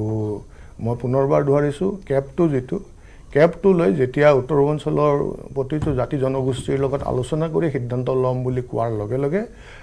যি অলপমান সন্দেহ আছিল সেই সন্দেহখিনিও আমাৰ মাজত নোহোৱা হ'ল, যাৰ পৰিণতিত মই আপোনাক তেতিয়া কৈছোঁ যে 90, 95, 87, 88% ভোট আমাৰ চহৰ অঞ্চলত এইবাৰ কিন্তু প্ৰথমবাৰৰ বাবে হৈছে। কেতিয়াও কাহানিও কোনো চহৰ অঞ্চলত কেতিয়াও ইমান ভোট মই আপোনাক আকৌ কথা ক'বলৈ সুযোগ নিশ্চয় দিম। মই বাকী কেইজন অতিথিও আছে। হাইদৰ হুছেইন ডাঙৰীয়া, কোকৰাঝাৰৰ পৰা কিছু আভাস আমি পালোঁ, প্ৰাৰ্থী দুগৰাকীৰ ভাষ্যৰ পৰা যথেষ্ট আকৰ্ষণীয় যুদ্ধ যে হৈছে সেই কথা প্ৰায় নিশ্চিত। তেনেকৈ বাকীকেইটা সমষ্টিতো হৈছে যুদ্ধ। কোকৰাঝাৰৰ কথাটোতো মই শুনিলোঁ। কোকৰাঝাৰত এইবাৰ বড়ো ভোট আপোনাৰ কোকৰাঝাৰৰ যোৱা নিৰ্বাচনত 2014 চনৰ নিৰ্বাচনত আপোনাৰ বড়ো আৰু অনাবড়োৰ মাজত ভোট হৈছিল। নিশ্চয় এইবাৰ অনাবড়ো ভোটৰ যিটো আপোনাৰ অনাবড়ো সুৰক্ষা সমিতিৰ মাজত এটা ডিভিজন হৈছিল, ভাগ। যোগেশ্বৰ কলিতাহঁতে আপোনাৰ কংগ্ৰেছক সমৰ্থন দিছে। শেষ মুহূৰ্তত তাত আপোনাৰ তৃতীয় বৃহত্তম জনগোষ্ঠীটো হ'ল আচলতে মুছলিম জনগোষ্ঠী। এবি আমচুৱে পিছত আপোনাৰ নৱশৰণীয়া সমৰ্থন দিলে। বদৰুদ্দিন আজমলে আকৌ ইউজি ব্ৰহ্মৰ লগত মিটিং কৰিলে। তাৰ এটা কাৰণ আছিল, টেকনিকেল কাৰণটো হ'ল এনেকুৱা যে ধুবুৰী সমষ্টিত আপোনাৰ বদৰ চাহাব অলপ সন্ত্ৰহিত হৈছিল। তাত প্ৰায় ৬০-৭০ মান বড়ো ভোট আছে। তেনেকৈ আপোনাৰ বৰপেটা সমষ্টিটো ৪৫,০০০ মান বড়ো ভোট আছে। গতিকে এটা চুক্তি হৈছিল আৰু সেইকাৰণে ইউজি ব্ৰহ্ম সমৰ্থন দিছিল। তাত আচলতে প্ৰমোদ বড়ো আৰু ইউজি ব্ৰহ্মৰ প্ৰভাৱ বেছি। বড়ো ভোট আপোনাৰ সেইফালে বেছি যোৱাৰ সম্ভাৱনা প্ৰবল। এনে কাৰণত নৱশৰণীয়ে যিটো দাবী কৰিছে সেই দাবীটোৰ অৰ্থ হ'ল ABMC সমৰ্থন দিলে আৰু ৰাজবংশী কমিউনিটিৰ যিখিনি মানুহ আছিল সেইটো আপোনাৰ ছেকেণ্ড লাৰ্জেষ্ট কমিউনিটি। সেই কমিউনিটিৰ আপোনাৰ মুখ খোলা নাছিল। কিন্তু বিজেপিৰ চিম্বলত যদি কোনোবাই নিৰ্বাচন খেলিলেহেঁতেন তেতিয়া হয়তো কথা বেলেগ। কিন্তু এতিয়া যিহেতু এইটো আপোনাৰ প্ৰমীলা ৰাণী ব্ৰহ্ম ডাঙৰীয়ানী হেৰিত উঠিল, সেইকাৰণে তাত আপোনাৰ তেখেতে নিজেই কৈছে, খুব সততাৰে আৰু স্পষ্ট ভাষাৰে তেখেতে নিজেই কৈছে যে এটা পৰিস্থিতিটো এনেকুৱা হ'ল যে অলপ সংকটপূৰ্ণ বা তীব্ৰ, এইবাৰলৈ হাৰিলোঁ বুলি কৈছে, এইবাৰৰ কাৰণে হাৰিলোঁ বুলি ক'লে। গতিকে ভোটৰ ৰিজাল্টত আপোনাৰ এনেকুৱা হয় যে পাৰ্লামেণ্টাৰী কনষ্টিটুৱেঞ্চি একোটাত 10টা বিধানসভা সমষ্টি থাকে। গতিকে তাত আপোনাৰ মই 30,000ত জিকিম, 20,000ত জিকিম এই ধৰণৰ অনুমান কৰা বৰ কঠিন। তাৰোপৰি ভোটৰ ইছ্যুবিলাক এতিয়া যদিও কৈছে, তেখেতেও ক'লে আপোনাৰ এতিয়া কেগৰ কথা ক'লে, এইটো ইছ্যু হয়, কিন্তু সেই ইছ্যুটো ৰাজনৈতিক দলে সৃষ্টি কৰা ইছ্যু নহয়। এইটো অসমৰ জনসাধাৰণৰ আৱেগ জড়িত এটা ইছ্যু। দাস ডাঙৰীয়াই কৈছে যে আমি এতিয়া বিবেচনা কৰিম, মানে আগত পাৰ্লামেণ্টত পাছ হৈ গ'ল, লোকসভাত পাছ হ'ল, ৰাজ্যসভাত উঠো সেইখনক লৈ একচুৱেলি ৰাজনৈতিক বেপাৰ হ'ল এখন। গতিকে তাক উঠাব লাগিছিল, উঠাম বুলি ক'লে, কিন্তু নুঠোৱাৰ কাৰণটো কি? এতিয়া কৈছে আলোচনা, যদি আলোচনাই কৰিব লাগে আগত পাৰ্লামেণ্টত কিয় পাছ কৰিলে আপোনালোকে? এইবোৰ বিতৰ্কিত নহওক। এতিয়া বদৰুদ্দিন আজমল চাহাবৰ যিটো ধুবুৰীৰ কথা কৈছে, শেষ মুহূৰ্তত এনেকুৱা হ'ল যে ধুবুৰীৰ বহু মানুহে ভাবে যে আচলতে শেহতীয়াকৈ এইটো বছৰ আপুনি এইবাৰৰ নিৰ্বাচনত চালে দেখিব এনে কোনো সভা নাই য'ত মুখ্যমন্ত্ৰী আৰু ডক্টৰ হিমন্ত বিশ্ব শৰ্মা ডাঙৰীয়াই যে অসমত যদি শেষৰ ফালে এনেকৈও ক'লে যে 90% অসমীয়া যদি আমাক ভোট নিদিয়ে তেতিয়াহ'লে ইয়াত বদৰুদ্দিন চিফ মিনিষ্টাৰ হ'ব। কিন্তু এজন নিৰ্বোধেও জানে যে অনাদিকালত আপোনাৰ বদৰুদ্দিন আজমলৰ অসমৰ প্ৰতিজন মুছলমানে ভোট দিলেও 35খনতকৈ বেছি এখন নাপায়। সেইটো এটা ভুৱা আপোনাৰ প্ৰপেগাণ্ডা। গতিকে এই আক্ৰান্ত পৰিস্থিতিৰ পৰা বাচিবৰ কাৰণে বহুতে বদৰুদ্দিনক আচলতে চেপ্টাৰটো খুজিছিল। এতিয়া কিন্তু দেখা গ'ল যে আজি ধুবুৰীত আপোনাৰ যিটো ইলেকশ্যন হ'ল শেষ মুহূৰ্তত অৱধাৰিতভাৱে বদৰুদ্দিন আজমল জিকাৰ সম্ভাৱনা আপোনাৰ প্ৰবল বুলি মই ভাবোঁ। আৰু বাকী যি দুগৰাকী আছে আপোনাৰ এখেতসকল কংগ্ৰেছ আৰু হেৰি, তাৰ কোন ছেকেণ্ড হয় সেইটো এই মুহূৰ্তত আপোনাৰ ঠাউকতে ক'বলৈ অকণমান মুস্কিল। তৎসত্ত্বেও তাতো আপোনাৰ কংগ্ৰেছহে ছেকেণ্ড হোৱাৰ সম্ভাৱনা আছে। নিশ্চয়। মই জ্যোতিৰ্ময় চক্ৰৱৰ্তী আছে ধুবুৰীৰ পৰা আমাৰ সৈতে সংযুক্ত হয়। জ্যোতিৰ্ময় চক্ৰৱৰ্তীৰ সৈতে বদৰুদ্দিন আজমল ডাঙৰীয়া আছে। জ্যোতিৰ্ময়, এই মুহূৰ্তত বদৰুদ্দিন আজমল ডাঙৰীয়াই কি ক'ব বিচাৰিব? আজি ধুবুৰীত যুদ্ধ হৈ গ'ল, তেওঁৰ নিজৰ দুৰ্গ, আৰু তেওঁৰ দুৰ্গ এই মুহূৰ্তত ৰক্ষা কৰিব পাৰিব নে তেওঁ কিছু শংকিত হৈ আছে? কেনেধৰণৰ প্ৰতিক্ৰিয়া এই মুহূৰ্তত প্ৰকাশ কৰিব বিচাৰিব আজমল ডাঙৰীয়াই? নিশ্চয়কৈ তুলিকা দেৱী, এই মুহূৰ্তত আমি আমাৰ সাংসদ বদৰুদ্দিন আজমলৰ লগতে আছোঁ। নিৰ্বাচন হৈ গ'ল,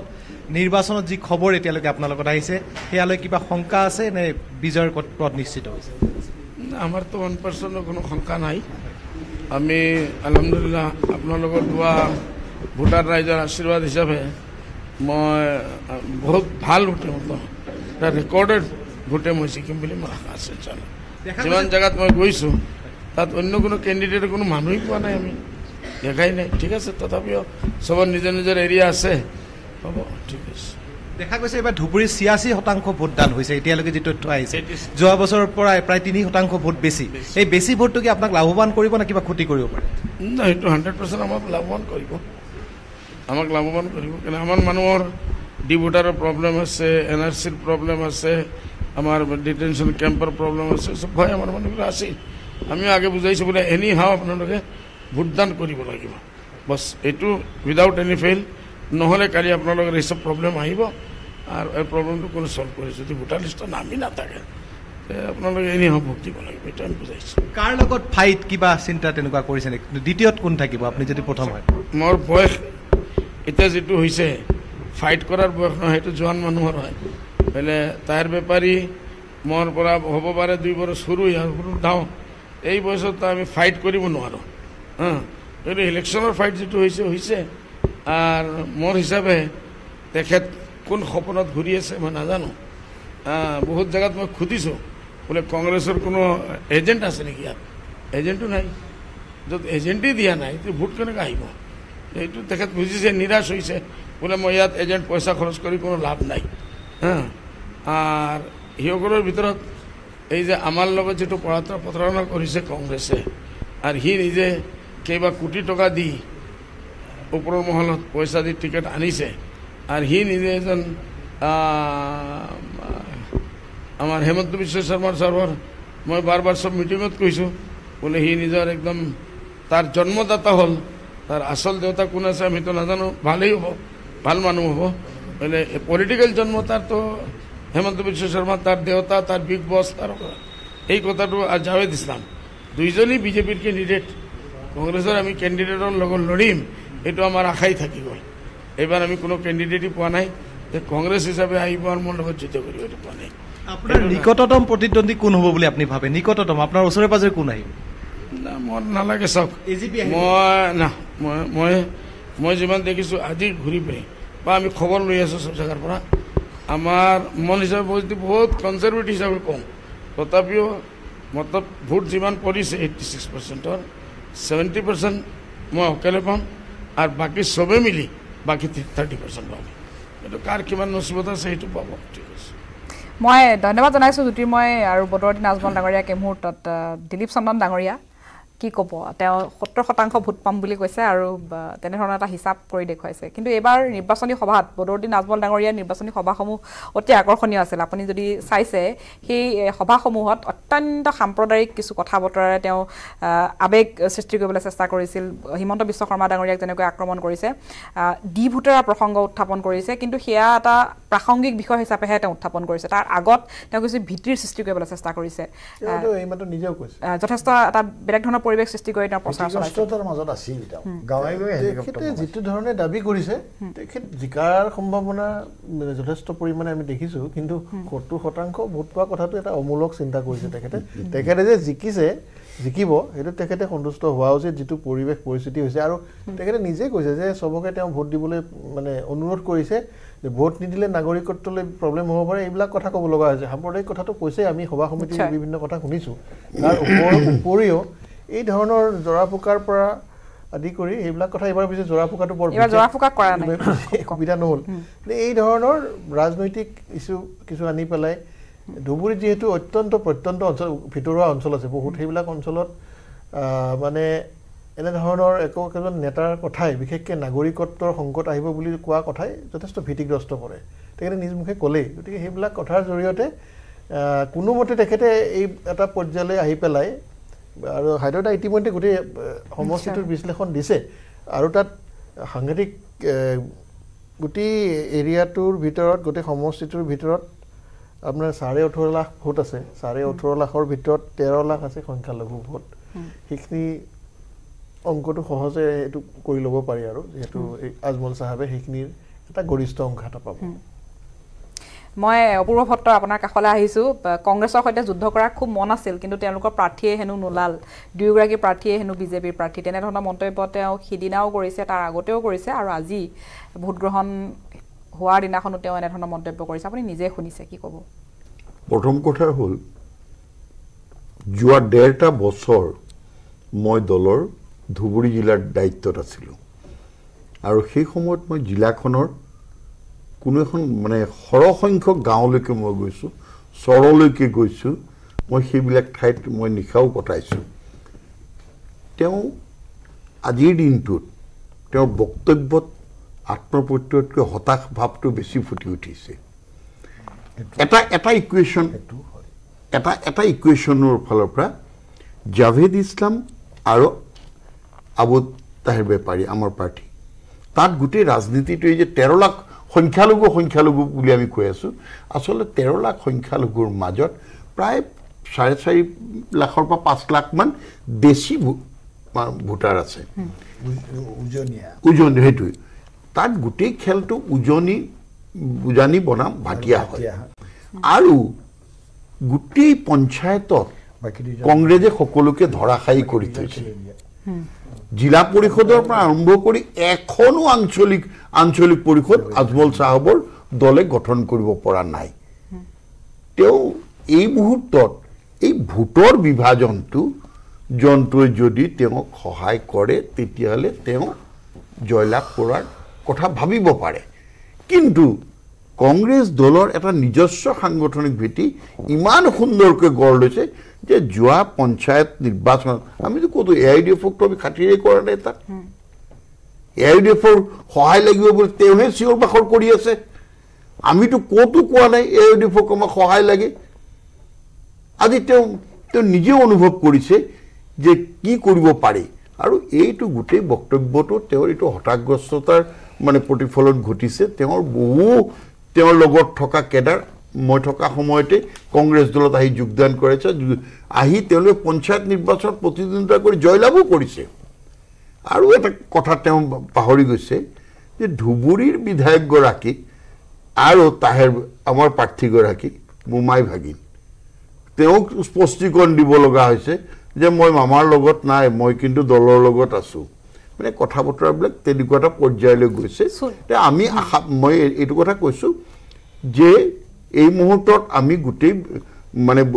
ভোট গণনাৰ গোটেই সবিশেষ পালেহে এই সম্পৰ্কত স্পষ্ট এটা আমাৰ বক্তব্য দাঙিৰ সুবিধা কিন্তু এই যে তেওঁ কৈছে প্ৰতিদ্বন্দ্বিতাই নহয় 23 মে তাৰিখে গম পাব প্ৰতিদ্বন্দ্বিতা হয় নে নহয় মই সুনীল লেকা ডাঙৰীয়া আপোনাৰ কাষলৈও গৈছো নিশ্চয় সুনীল লেকা জাভেদ ইছলাম প্ৰতিদ্বন্দ্বিতাতেই নাই এই কথা এই মুহূৰ্তত বদৰুদ্দিন আজমল ডাঙৰীয়াই কৈছে জাভেদ ইছলাম ডাঙৰীয়াৰ যি জনপ্ৰিয়তাৰ কথা কোৱা হৈছিল বা তেওঁৰ লগত যিমান সংখ্যক লোকৰ সমৰ্থনৰ কথা কোৱা হৈছিল তেওঁ এটা ঢৌ সৃষ্টি কৰিছে বুলি কোৱা হৈছিল এই সকলোবোৰ নস্যাৎ কৰিছে আজমল ডাঙৰীয়া এই মুহূৰ্তত তেওঁৰ মতে তেওঁ 70% ভোট পাবই নাই জাভেদ ইছলাম ডাঙৰীয়া যে তেওঁ নহয় বুলি কৈছে মই আমাৰ অপূৰ্ব ভট্ট ডাঙৰীয়াক মই ধন্যবাদ জনাইছোঁ যে বদৰুদ্দিন আজমল ডাঙৰীয়াই গোটেইখিনি তেওঁই ভোট পাব আমি জাভেদ ইছলাম ডাঙৰীয়াৰ কংগ্ৰেছে ভোটেই নাপায় তেওঁৰ মতে এইটোতে তেখেতৰ যে হতাশাৰ চিন আহিছে সেইটোতে প্ৰমাণ হয় তাৰমানে চাওক ময়ো গোটেই সমষ্টিটোত ঘূৰিছোঁ ধুবুৰী সমষ্টিটোত ঘূৰিছোঁ আৰু এই ধুবুৰী সমষ্টিটোৰ ভিতৰে বাহিৰে ক'তো কেবৰ প্ৰসংগ নাই কিন্তু চৰ অঞ্চলত বিশেষকৈ কেবৰ প্ৰসংগ নাই তাত NRC আৰু ডিটেনশ্যন কেম্পৰ কথা কয় আৰু উন্নয়নৰ কথা কয় যে বদৰুদ্দিন আজমল ডাঙৰীয়াই 10টা বছৰ তাত সাংসদ হৈ আছে কোনো ক'তো একো উন্নয়ন কৰা নাই তেওঁ তাত নাযায় হোজাইৰ পৰা তেওঁ ডুবাইলৈ গুচি যায় গতিকে তেওঁ আকৌ নিৰ্বাচনৰ সময়ত আহি পেলাই এইবিলাক কথা কৈ NRC ডিটেনশ্যন কেম্পৰ কথা কৈ পেলাই তেওঁ নিৰ্বাচন জিকিবলৈ খোজে গতিকে বাৰে বাৰে ৰাইজক এনেদৰে আগুৱা ভাৰি থাকিব নোৱাৰিব নহয় সেইকাৰণে এইবাৰ ৰাইজে সিদ্ধান্ত লৈছে যে বাৰে বাৰে আমি বদৰুদ্দিন আজমলক কিয় আমি জিকাম এইবাৰ অন্তত চেঞ্জ কৰিব লাগিব এইবাৰ সলনি কৰিব লাগিব বদৰুদ্দিন আজমলক সলনি কৰি এইবাৰ জাভেদ ইছলামক আমি জিকাব লাগিব কাৰণ জাভেদ ইছলাম তাৰ লোকেল পাৰ্টি মানকাছাৰৰ হয় তেওঁ আগতে দুবাৰকৈ বিধায়ক হৈছে তাৰ উপৰি তাত ভাৰতীয় জনতা পাৰ্টিৰ দুজনকৈ বিধায়ক আছে তেওঁলোকে অহৰহ আমাৰ দলৰ প্ৰাৰ্থী হৈ লাগি আছে আৰু আবু তাহেৰ বেপাৰী ডাঙৰীয়াও ভোট পাব মই নাপায় বুলি নকওঁ কিন্তু তেওঁ যিমানখিনি লাগিব লাগিছিল কিন্তু তেনেকুৱা লাগা মই দেখা নাই সমষ্টিটোত আৰু সেইকাৰণে মই ভাবোঁ যে এইবাৰ জাভেদ ইছলাম আৰু বদৰুদ্দিন আজমল ডাঙৰীয়াৰ মাজতহে এই প্ৰতিদ্বন্দ্বিতাটো হ'ব মোৰ নিজৰ ধাৰণা কিন্তু তাৰ লগত তুলিকা দেৱী মই আৰু দুটামান কথা ক'ব বিচাৰিছিলোঁ এইবাৰ ইছ্যু নাই বুলি কোৱা হৈছে এটা চাওক এণ্টি ইনকামবেঞ্চি ফেক্টৰ নাই তাৰমানে এইবাৰ নিৰ্বাচনটোত এইটো ডাঙৰ কথা যে প্ৰতিষ্ঠান বিৰোধী ঢৌ নাই তাৰমানে মোদী চৰকাৰে ভাল কাম কৰি আছে যিটো কাৰণে কংগ্ৰেছে একো কৰিব পৰা নাই বা বিৰোধী দলে একো তাৰ প্ৰতিবাদ কৰিব পৰা নাই আৰু তাৰে কাৰণে তেওঁলোকে কেৱল কথাটোকে বাৰে বাৰে কয় কংগ্ৰেছেতো কেৱল কথা কৈ লাভ নাই নহয় তেওঁলোকে জাতিটোৰ কাৰণে তেওঁলোকে নিজে জাতীয়তাবাদী হ'বলৈ কৈছে তেওঁলোকে ক'ত জাতীয়তাবাদী হয় তেওঁলোকেতো তেওঁলোকৰ কাৰণে অসমত বিভিন্ন আন্দোলন হৈছে তেওঁলোকৰ কাৰণে জাতীয়তাবাদী দল হৈছে তেওঁলোকৰ কাৰণে অসম গণ পৰিষদ দল জন্ম হৈছে তেওঁলোকে যদি জাতীয়তাবাদীৰ কথা কয় তেওঁলোকে কেৱল প্ৰসংগত বাদে আন একো কথাই ক'ব পৰা নাই সেইটো কথাই মই ক'ব বিচাৰিছোঁ আৰু কাৰণ কিয় নৰেন্দ্ৰ মোদী ডাঙৰীয়াৰ নেতৃত্বত বিকাশ আৰু উন্নয়ন হৈছে অসমত চাওক অসমত আজি কংগ্ৰেছ দলে ইমান দিন কৰিব পৰা নাই তেওঁ বগীবিল দলংখন হ'ল শৰাইঘাট ঢলাশদিয়া হ'ল ধুবুৰীত ফুলবাৰীৰ পৰা ধুবুৰীলৈ প্ৰায় এছিয়া আটাইতকৈ দীঘল দলংখন হ'বলৈ গৈ আছে গতিকে এইবিলাক উন্নয়নৰ কথাটো চিন্তা কৰিব অসমৰ ৰাইজে অকল যে বদৰুদ্দিন আজমল ডাঙৰীয়া বা কংগ্ৰেছে অকল জাতীয়তাবাদী দেখুৱাই বা মুছলিমসকলক লৈ পেলাই তেওঁলোকে ধৰ্ম আৱেগিক কথা ক'লে নহ'ব নহয় অসমৰ ৰাইজে সদায় এনেধৰণে তেওঁলোকে ভোট দি নাথাকিব নহয় এইখিনিয়ে কথা মোৰ মই সুনীল লেকা হয় জাভেদ ইছলাম হিন্দু নেকি কি কয় না জাভেদ ইছলাম হিন্দু নেকি যে কংগ্ৰেছে মুছলমান কংগ্ৰেছৰ প্ৰয়াত প্ৰধানমন্ত্ৰী ৰাজীৱ গান্ধী ডাঙৰীয়াই অসম চুক্তি স্বাক্ষৰ নকৰা হ'লে অসম আন্দোলনৰ কথা নুলিয়াব আপোনালোক পিছৰ জেনেৰেশ্যনৰ মানুহ মই অসম গণ পৰিষদ দলৰ মই নিজে থাকি আহিছোঁ গতিকে কেতবোৰ কথা মই পাতিব নোখোজোঁ আপোনালোকৰ নিজৰ দলৰ অস্তিত্বৰ কথাটোৰ কথা আপোনালোকে তাতে সীমাবদ্ধ থাকক সেইকাৰণে কৈছোঁ যে ইছ্যু কেৱল কথা ৰাজ্যসভাত সেইদিনাখন যদি কংগ্ৰেছে প্ৰতিবাদ নকৰে দুৰ্ঘূৰ প্ৰতিবাদ কৰোঁ আপোনালোকে একো কৰা নাই মই দুৰ্ঘূৰ প্ৰতিবাদ কৰোঁ ইয়াৰ ৰাজ্যসভাত আপোনালোকৰ ক'ত প্ৰাসংগিকতা আছে ৰাজ্যসভাত কংগ্ৰেছ নানিলে চৰকাৰখনে কেন্দ্ৰীয় চৰকাৰে যদি আনিলে হয় তেতিয়া আপোনালোকৰ প্ৰাসংগিকতা পালোঁ হয় আজি আপোনালোকে একো বিৰোধিতা কৰা নাই আজি এই কিয় নকৰিলে নহয় আপুনি যে কথাটো কিয় দিলে নহয় আপুনি কোৱা কথাটো ইমান দিনেতো কোনো মানুহে কোৱা নাই আমাৰ স্বাভাৱিকভাৱে কথাটো কওক অবাস্তৱ কথা এটা কেলে কৈছে লোকৰ পিঠিত উঠি পেলাই আঞ্চলিকতাবাদৰ কথা ক'বলৈ বিজেপি দলৰ থাকি পেলাই আপোনাৰ মুখ নোখোলাব মই আগতে কৈছোঁ অসম গণ পৰিষদ দলৰ কথা মই বহুত ভালকে জানো 2006 চনত যেতিয়া পাৰ্টি অফিচত কোনো মানুহ নাছিল তেতিয়াহ'লে পাৰ্টি অফিচ আপুনি যিটো দলত থাকি লিডাৰ হ'ল সেই দলটোৰ বিষয়ে মই নিবিচাৰোঁ কিহৰ নীতি আদৰ্শ আছে আপুনি নিজকে জাতীয়তাবাদী বুলি ভাবে নেকি দাদা আপোনালোকৰ নেতা মহন্ত কিয় আপুনি নিজকে জাতীয়তাবাদী বুলি যদি ভাবে আপুনি এই অগপ দলটোক বেয়াকে কোৱাটো মই নিবিচাৰোঁ বিজেপিৰ লগত দুমহীয়া আপুনি বেয়াকে কোৱাটো মই নিবিচাৰোঁ দাদা মই অনুৰোধ কৰিম এইখিনি কথা আজি নাপাতি পেলাই আমি যদি বিশ্লেষণটো নিৰ্বাচনমুখী কৰি ৰাখোঁ তেতিয়াহ'লে বেছি ভাল হ'ব আমি বিৰতি এটা ল'ব লাগিব আৰু বিৰতিৰ পাছত পুনৰ উভতি আহিম আমি সমষ্টিকেইটা কিছু বিশ্লেষণ কৰিবলৈ চেষ্টা কৰিম পুনৰ উভতি আহিছোঁ দিনটোৰ বিষয়ৰ মাজলৈ আৰু আমি কথা পাতি আছিলোঁ ভোট যুদ্ধ 2019ৰ তৃতীয় পৰ্যায়ৰ ভোটগ্ৰহণ আজি সমাপ্ত হৈছে এই সন্দৰ্ভত কথা পাতি আছিলোঁ মোৰ সৈতে অতিথি আছে তাৰ লগতে আমি সমষ্টিয়ে প্ৰাৰ্থীৰ পৰাও মত গ্ৰহণ কৰি আছোঁ এই মুহূৰ্তত মোৰ সৈতে সংযুক্ত হৈ আছে হাফিজ ৰফিকুল ইছলাম ডাঙৰীয়া আৰু আব্দুল খালেক ডাঙৰীয়া বৰপেটা সমষ্টিৰ দুয়োগৰাকী প্ৰাৰ্থী আৰু আজি বৰপেটা সমষ্টিৰ যিহেতু ভোটগ্ৰহণ অনুষ্ঠিত হৈছে মই দুয়োগৰাকীৰ পৰা প্ৰত্যাশা অভিজ্ঞতা আৰু এই মুহূৰ্তত তেওঁলোকে কেনেধৰণে এই তেওঁলোকৰ নিৰ্বাচনী সমীক্ষা আগবঢ়াব নিজৰ সমষ্টিৰ মই জানিব বিচাৰিম মোৰ প্ৰথম আব্দুল খালেক ডাঙৰীয়া আপোনাৰ কাষলৈ গৈছোঁ তাৰপিছত মই ৰফিকুল ইছলামৰ পৰা সেই একেটা প্ৰশ্নৰে উত্তৰ বিচাৰিম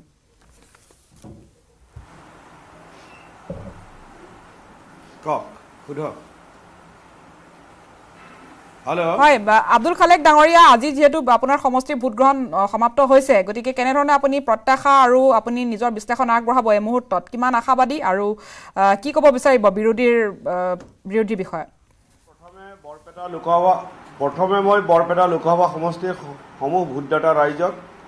আন্তৰিক ধন্যবাদ জনাইছোঁ গণতন্ত্ৰ ৰক্ষাৰ কাৰণে তেখেতসকলে ভোটদান কৰাৰ কাৰণে দ্বিতীয়তে বিভিন্ন সমষ্টিৰ পৰা আমাৰ হাতত যি তথ্য বা ইনফৰমেশ্যন আহিছে তাৰ পৰা ধাৰণা হৈছে যে এই নিৰ্বাচনত আমি সহজে বৈতৰণি পাৰ হ'ম ৰাইজে আমাক বৈতৰণি পাৰ কৰাব সেই ধাৰণা হৈছে আমাৰ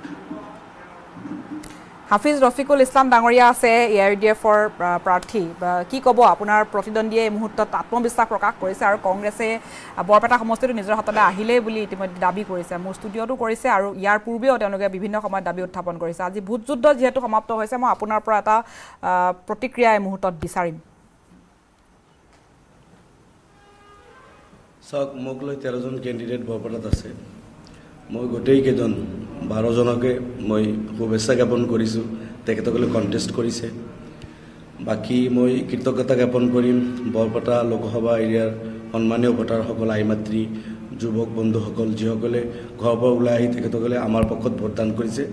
তেখেতসকলৰ প্ৰতি আমি কৃতজ্ঞ আৰু কৃতজ্ঞতা জ্ঞাপন কৰিছোঁ। মই 2-3টা সমষ্টিত আজি ঘূৰিছোঁ, 3-4টা সমষ্টি মই টাচ কৰিছোঁ। বিভিন্ন বহু চেণ্টাৰত মই গৈছোঁ, তাতে সংখ্যাগুৰু সংখ্যালঘু বড়ো ভাইসকলক মই লগ পাইছোঁ।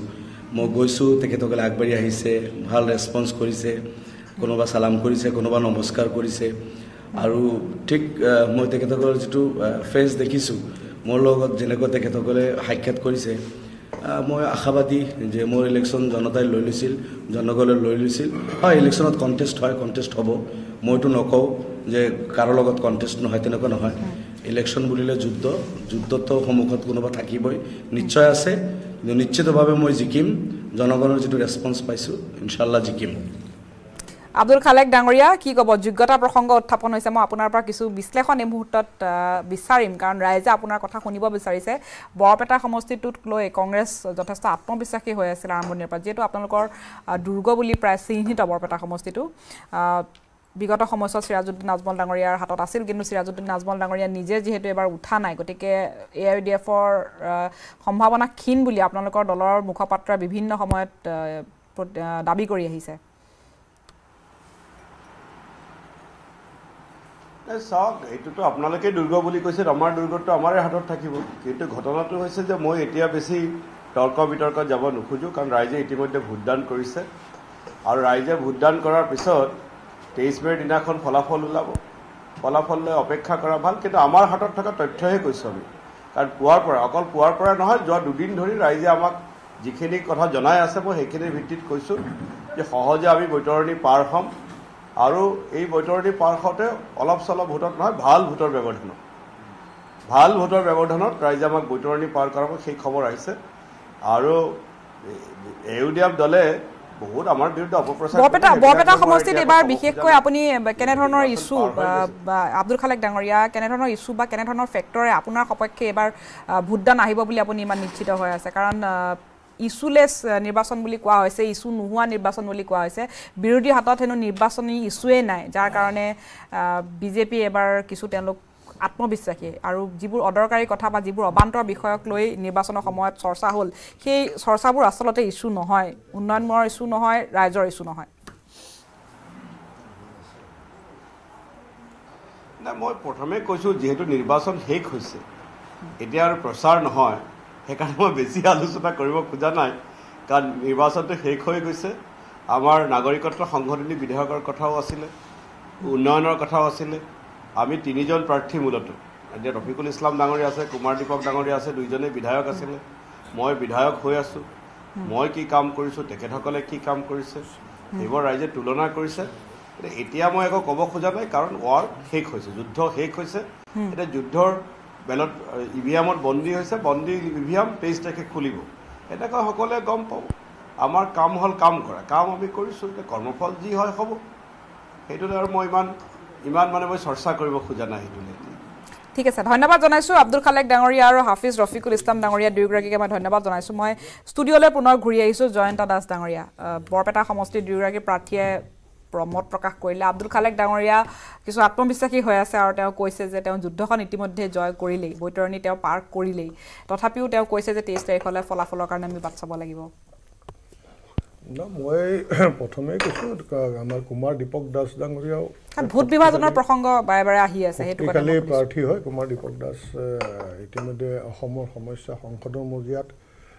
দৃঢ়তাৰে উত্থাপন কৰি তেখেতে অসমৰ ৰাইজৰ দৃষ্টি আকৰ্ষণ কৰি থৈছে।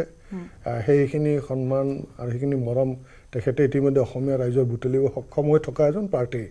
আৰু তেওঁ এজন শক্তিশালী প্ৰাৰ্থী। আৰু আমি আশা কৰিছোঁ, এই আশা সকলোৱে কৰিব, বা সকলোৱে কৰা আৰু কোৱাটোৰ মাজত পাৰ্থক্য আছে, আমি কৰিছোঁ। কিন্তু মই এটা কথা আৰম্ভণিৰ পৰা প্ৰত্যেকবাৰে কৈছোঁ যে আজি আমি এনেকুৱা ধৰণৰ কিছু কথা কোৱাৰ প্ৰয়োজনে অহা নাই, যিহেতু আমাৰ আৰু নিৰ্বাচন নাই, নিৰ্বাচন শেষ হৈ গৈছে ইতিমধ্যে। তো সেইকাৰণে আমি আশা কৰিছোঁ, তেখেতসকলেও আশা কৰিছোঁ, আমি 23 মে'টো আমি গম পাম। কিন্তু আমাৰ যিজন প্ৰাৰ্থী, মিত্ৰজোঁটৰ যিজন প্ৰাৰ্থী কুমাৰ দীপক দাস, এজন অতি শক্তিশালী প্ৰাৰ্থী, আৰু অসমৰ সমস্যাক লৈ দিল্লীৰ মজিয়াত তেখেতে উত্থাপন কৰি ৰাইজৰ আকৰ্ষণ, মই পুনৰবাৰ সেইকাৰণে কৈছোঁ, ৰাইজৰ দৃষ্টি আকৰ্ষণ কৰি থোৱা এজন সক্ষম ব্যক্তি। চাওঁ 23 তাৰিখে কি হয়, আমি 23 তাৰিখলৈ অপেক্ষা কৰোঁ। সুনীল ডেকা কংগ্ৰেছৰ প্ৰাৰ্থীগৰাকী আত্মবিশ্বাসী বৰপেটা সমষ্টিক লৈ বৰপেটা সমষ্টি আপোনালোকৰ তিনিটা সমষ্টিৰ ভিতৰত অন্যতম আপোনালোকৰ প্ৰাৰ্থী আছে কুমাৰ দীপক দাস ডাঙৰীয়া আব্দুল খালেক ডাঙৰীয়াই কৈছে যে তেওঁ যুদ্ধখন ইতিমধ্যে জয় কৰিলে বৈতৰণি পাৰ কৰিলে আৰু তেওঁৰ সন্মুখত প্ৰতিদ্বন্দ্বী নাই তেওঁ ফলাফলৰ কাৰণে আপোনালোকে বাট চাওক বুলি কৈছে কিন্তু তেওঁ আত্মবিশ্বাসী এই মুহূৰ্তত কুমাৰ দীপক দাসৰ সম্ভাৱনা তেওঁ সম্পূৰ্ণৰূপে নস্যাৎ কৰিছে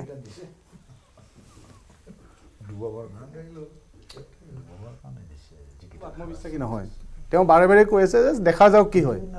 মানে তেওঁৰ যদি আত্মবিশ্বাস থাকিলেহেঁতেন তেওঁ 100% গ'লে মই জিকিমেই তেওঁ কৈছে যে নিৰ্বাচনত ভুল হৈ গ'ল গতিকে মই আত্মবিশ্বাসী তেওঁ দুবাৰ এবাৰ কৈছে কিন্তু মেক্সিমাম তেনেকৈ কৈ আছে এতিয়া মই কৈছোঁ যে এইবাৰ আপোনাৰ পাটাচাৰকুচি যিবিলাক আমাৰ খিলঞ্জীয়াৰ সমষ্টি পাটাচাৰকুচি বা বঙাইগাঁও বা বৰপেটা সদৰ এই সমষ্টিবিলাকত ভোট পাৰ্চেণ্টেজ কিমান হৈছে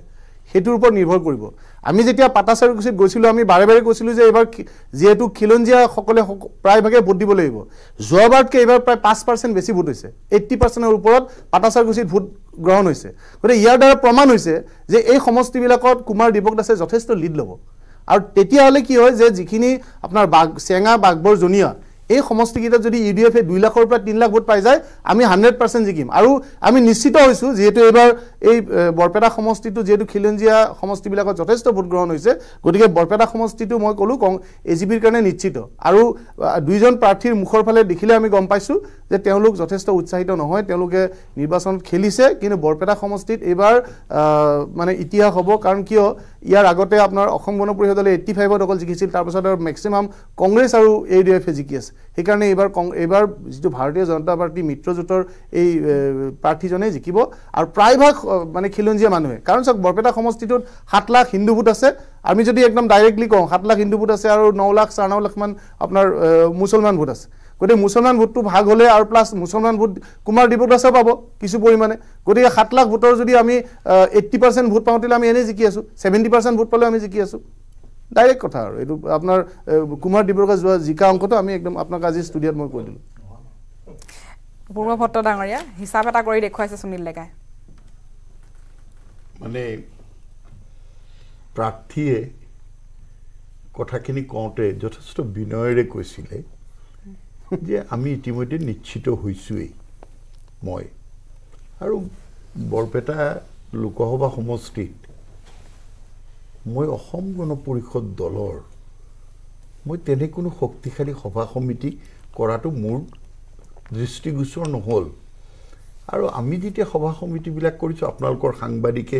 পঠিয়াই আছে মই তাত ক'ত কেনেকৈ ধৰণে কৰিছোঁ কোনবোৰ কথা ইছ্যু হৈছে কোনবোৰ নাই হোৱা আব্দুল খালেক ডাঙৰীয়াই প্ৰথম দিনাখন মনোনয়ন দাখিল কৰাৰ পিছত এটা এনেকুৱা সুন্দৰ কথা কৈছে যিটো কথা অতি হাৰ্ট টাচিং বুলি কোৱা আছে যে মই যদি ইয়াৰে প্ৰতিনিধি হোৱাৰ সুবিধা লাভ কৰোঁ তেনেহ'লে সত্ৰ নগৰী বৰপেটাক লৈ মই এক হেৰিটেজ চিটিলৈ উন্নীত কৰাৰ কাৰণে মই সৰ্বতো প্ৰকাৰে চেষ্টা কৰিম আৰু বৰপেটাতেই এনেকুৱা এটা সমন্বয়ৰ ভেটি সুদৃঢ় কৰি সমগ্ৰ ভাৰতবাসীৰ দৃষ্টিগোচৰ কৰা যিহেতু মহাপুৰুষ শ্ৰীমন্ত শংকৰ গুৰুজনাৰ দৰ্শন কৰ্মসূচীত হিন্দু আৰু মুছলমান এনেকুৱা ভাগ নাছিলে আৰু সেই কথাটো আৰু আব্দুল খালেক ডাঙৰীয়া এগৰাকী যথেষ্ট দায়িত্বশীল সাংবাদিকো আছিল সেইবোৰ উৰি গ'ল হিন্দু মুছলমান হৈছে ভোট এইটো গণতন্ত্ৰৰ বাবে লজ্জা মই এটা কথা কওঁ মাজতে লিখা দেৱী তাৰমানে অপূৰ্বদাই যে ক'লে যে তেখেতে সমন্বয়ৰ কথা কৈছে বিগত 60 বছৰে নোৱাৰিলে হেৰিটেজ কৰিবৰ কাৰণে কংগ্ৰেছে শাসন কৰি আছিল আচ্ছা মই এটা কথা কৈছোঁ যে আব্দুল খালেক ডাঙৰীয়া এটা ডাঙৰ কথা কৈছিল কিন্তু যে ৰোহিংগীয়াসকলক তেওঁ সংস্থাপন দিয়াৰ কথা কৈছিল যি সময়ত সংখ্যালঘুৰ জীৱনৰ মানদণ্ড যথেষ্ট অনুন্নত এই চৰ অঞ্চলত তেখেতে আকৌ ৰোহিংগীয়াসকলক আনিবলৈ বিচাৰিছিল গতিকে এইটোত খিলঞ্জীয়াসকল কিন্তু যথেষ্ট হিন্দু বাঙালী আনিব খুজিছে নহয় হিন্দু বাঙালী আমি আনিব খোজা নাই ডাঙৰীয়া আমি হিন্দু বাঙালী আনিব খোজা নাই আমি ইয়াৰ বিৰোধিতা কৰি আছো বিৰোধিতা কৰি আছো সুনীল একেবাৰে কথা আৰু উত্তৰ পূৰ্বাঞ্চলৰ সমাধান হৈছে বৰপেটা আৰু ধুবুৰী নিৰ্বাচনী তোমালোকে আজিৰ দিনটোত কংগ্ৰেছক হৰুৱাই দিয়া একো বেয়া নাপায়। 23 মেত কম, 23 মেত কম।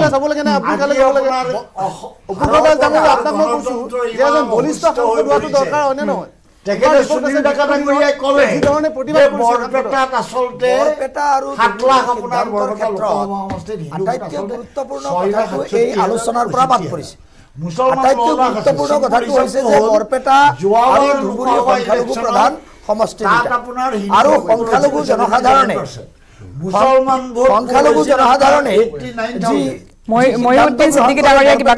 ক্ষেত্ৰত সেই সিদ্ধান্ত নিৰ্বাচনী ফলাফলত ওলায়। আমি দেখিছোঁ যে সংখ্যালঘুসকল কংগ্ৰেছৰ যি বক্তব্য এই বক্তব্যৰ লগত তেওঁলোকে সহমত পোষণ কৰা নাই। আব্দুল খালেক ডাঙৰীয়াই সত্ৰনগৰীৰ কথা কোৱা বুলি অপূৰ্ব ভট্টাচাৰ্য ডাঙৰীয়াই ক'লে, হয়তো এইটো সংখ্যাগুৰু এলেকাত এইটো কি প্ৰভাৱ পেলাব আমি সেইটো নাজানো, কিন্তু সংখ্যালঘু এলেকাৰ কাৰণে তেওঁ যি বক্তব্যৰে নিৰ্বাচনী প্ৰচাৰ আৰম্ভ কৰিলে সেই বক্তব্যই যে তেওঁৰ কাল হ'ল এই কথাটো আজিৰ আলোচনাটো উল্লেখ কৰিব লাগিব। তেওঁ প্ৰথমেই টিকট পোৱাৰ পিছ মুহূৰ্ততে তেওঁ ক'লে যে মই এইমাত্ৰ জুম্মাৰ পৰা ওলাইছোঁ আৰু AIDF-ক শেষ কৰাটো হ'ব তেওঁৰ প্ৰধান কাম। সংখ্যালঘু জনসাধাৰণে AIDF দলটোক তেওঁলোকৰ যি সমস্যা আন কোনো দলে উত্থাপন কৰাটো সম্ভৱ নহয় বুলি ভাবে, অন্য কোনো দলে উত্থাপন কেতিয়াও কাহানিও কৰা নাই আৰু নকৰে বুলি ভাবে। সেই সমস্যাবোৰ কেৱল মাত্ৰ AIDF-এ উত্থাপন কৰিব পাৰে আৰু সেই দলটোকে নিক্ষেপ কৰিব বিচৰা অৰ্থটো হৈছে যে সংখ্যালঘুৰ এই সমস্যাবোৰ আৰু কোনো কালে সংসদ বা বিধানসভাত নুঠিব। আৰু সভা সমিতিবিলাকত আমি আৰু এটা ইম্পৰ্টেণ্ট কথা কৈছে, কিন্তু কংগ্ৰেছ দলৰ কি প্ৰচাৰ চলিছে মই বৰপেটাৰ মানুহ মই ক'ব পাৰিম আপোনাক যে বৰপেটাত কোনো ধৰণৰ ষ্টাৰ কেম্পেইনাৰৰ প্ৰচাৰ চলা নাই।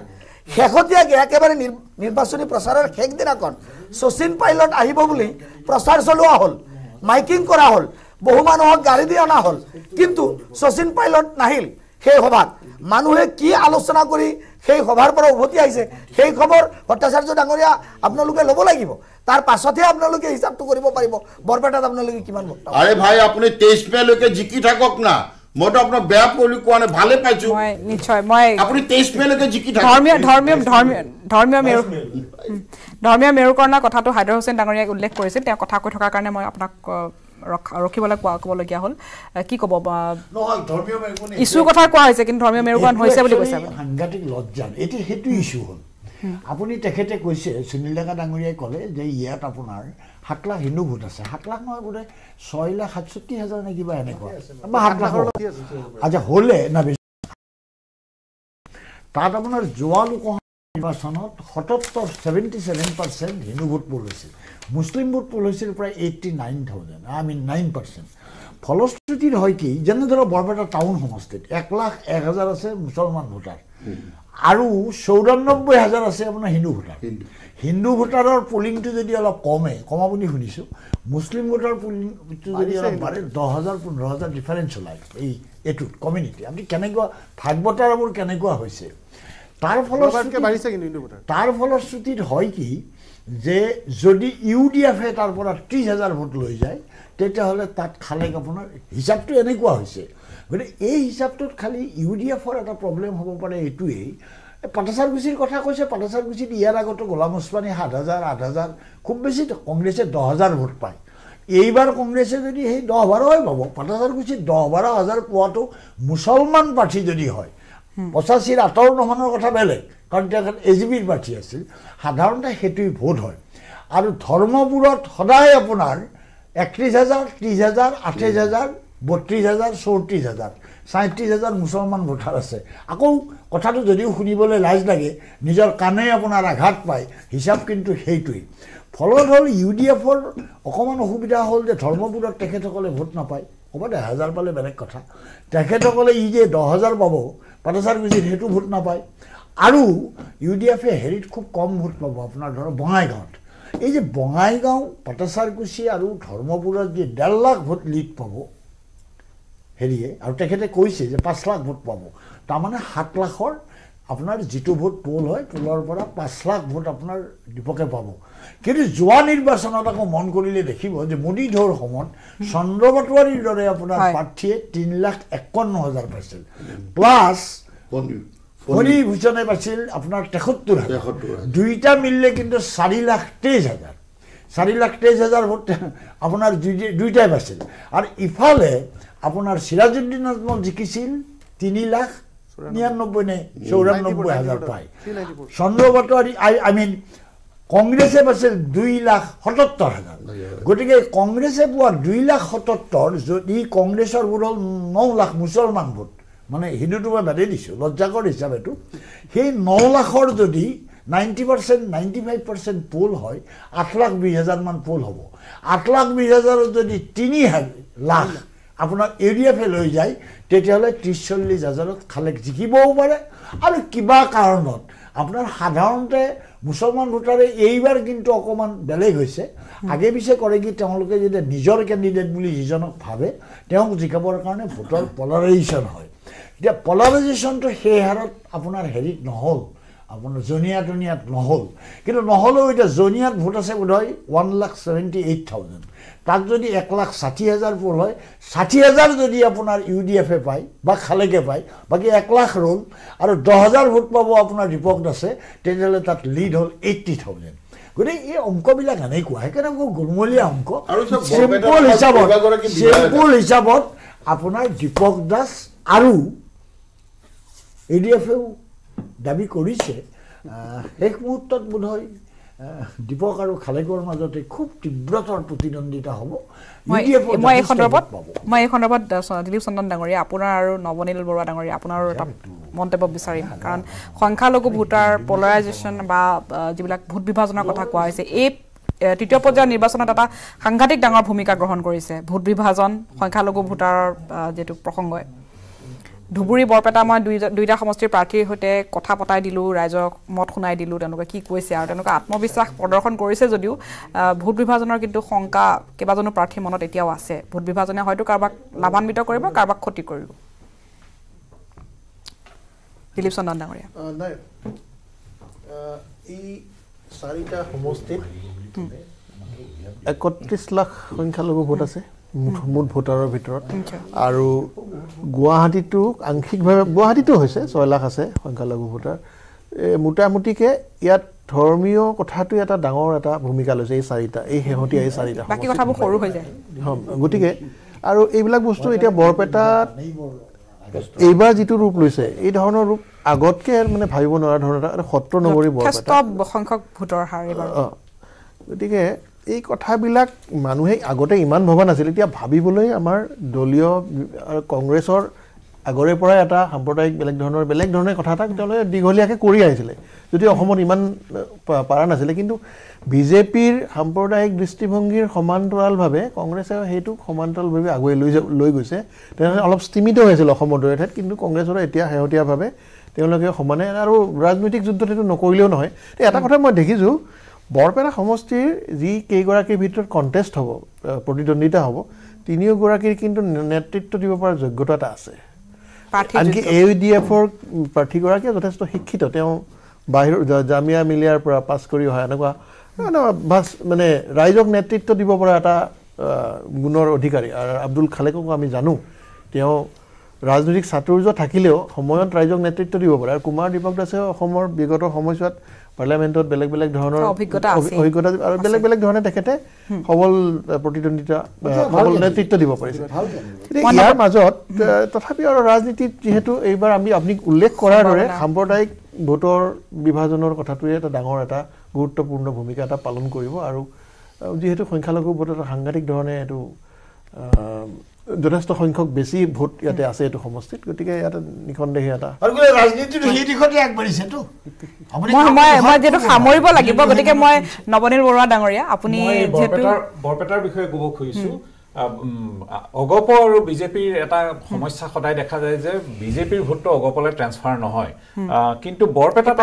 উত্থাপন কৰিম বুলি ভাবিছিলো হয় বৰপেটাত কিন্তু সেইটো এটা সুবিধা আছে কি বৰপেটাত যিটো অভয়াপুৰী পাটাচাৰকুচি বঙাইগাঁও বৰপেটা এইকেইটা সমষ্টিত ভাৰতীয় অগপৰ বা ধৰ্মপুৰ এইবিলাকত অগপৰ যিটো হাতীটো প্ৰায় এটা সকলোৱে চিনি পোৱা সেইকাৰণে তালে পদুমফুলৰ পৰা হাতীলে যাবলৈ খুব এটা কষ্ট কৰিবলগীয়া নহয় যেটো কলিয়াবৰত বেলেগ আছে হয় কলিয়াবৰত যিটো সমস্যা অগপে সন্মুখীন হৈছে বৰপেটাত হয়তো সেইটো নহব বুলি মই ভাবো আৰু এটা আমি যেটো কথা পাতি আছো যে সাম্প্ৰদায়িক ভিত্তিত কথা পাতি আছো মুছলমানে কংগ্ৰেছ আৰু ইউডিএফক দিব আৰু হিন্দুৱে হেৰিক দিব এটো কি কয় দিব সেইটো কিমান শুদ্ধ বৰপেটাৰ ক্ষেত্ৰত অলপ চিন্তা কৰিবলগীয়া কাৰণ বৰপেটাটো কিছু কেবৰ এফেক্ট এটা আছে আৰু তেওঁলোকে সেইখিনি মানুহে কংগ্ৰেছক দিয়াৰ এটা শংকা আপুনি নুই কৰিব নোৱাৰে অৰ্থাৎ শংকা বুলি কয় বা যি বুলি কয় যে কিছু হিন্দু মানুহে যে অকল অগপক দিব সেইটো আমি ধৰি লোৱাটো ভুল হ'ব কংগ্ৰেছে কিছু হিন্দু ভোটো পাব আৰু মুছলমান ভোটটো কিমান ভাগ হ'ব সেইটো এটা চিন্তনীয় কাৰণ তেওঁলোকে ষ্ট্ৰেটেজিক ভোটিং কৰিব যদি দেখে যে খালেক জিকাৰ চান্সটো বেছি তেতিয়াহ'লে অগপ কি কয় ইউডিএফৰ যথেষ্ট ভোটাৰে কংগ্ৰেছলৈ সলনি হোৱাটো হয় বৰপেটাত এই কথাবিলাক যথেষ্ট গুৰুত্বপূৰ্ণ স্পৰ্শকাতৰ মই সামৰিব লাগিব যিহেতু সকলোকে ধন্যবাদ জনাইছো আৰু আজি ভোটযুদ্ধৰ সামৰণি পৰিছে 1 মাহৰ পিছত আমি ফলাফল পাম আৰু 1 মাহৰ পিছত অসমৰ 14টা সমষ্টিত আসলতে এই নিৰ্বাচনী যুদ্ধক লৈ ৰাজনৈতিক দলৰ প্ৰাৰ্থীসমূহে বা ৰাজনৈতিক দলৰ মুখপাত্ৰসমূহে যি দাবী কৰিছিল মোৰ সকলো মনত আছে এই সকলোবোৰ বিষয় লৈ 23 মে তাৰিখ আমি নিশ্চয় আপোনালোকৰ সন্মুখলৈ আহিম কথা পাতিম আৰু এই বিষয়টোত তেতিয়া আমি উত্থাপন কৰিম সকলোৰে দাবী বিশ্লেষণ কৰিম আৰু কি কাৰণে সেই দাবী পূৰণ হ'ল বা নহল সেই বিষয়ক তুলি ধৰিম ধন্যবাদ জনাইছো নমস্কাৰ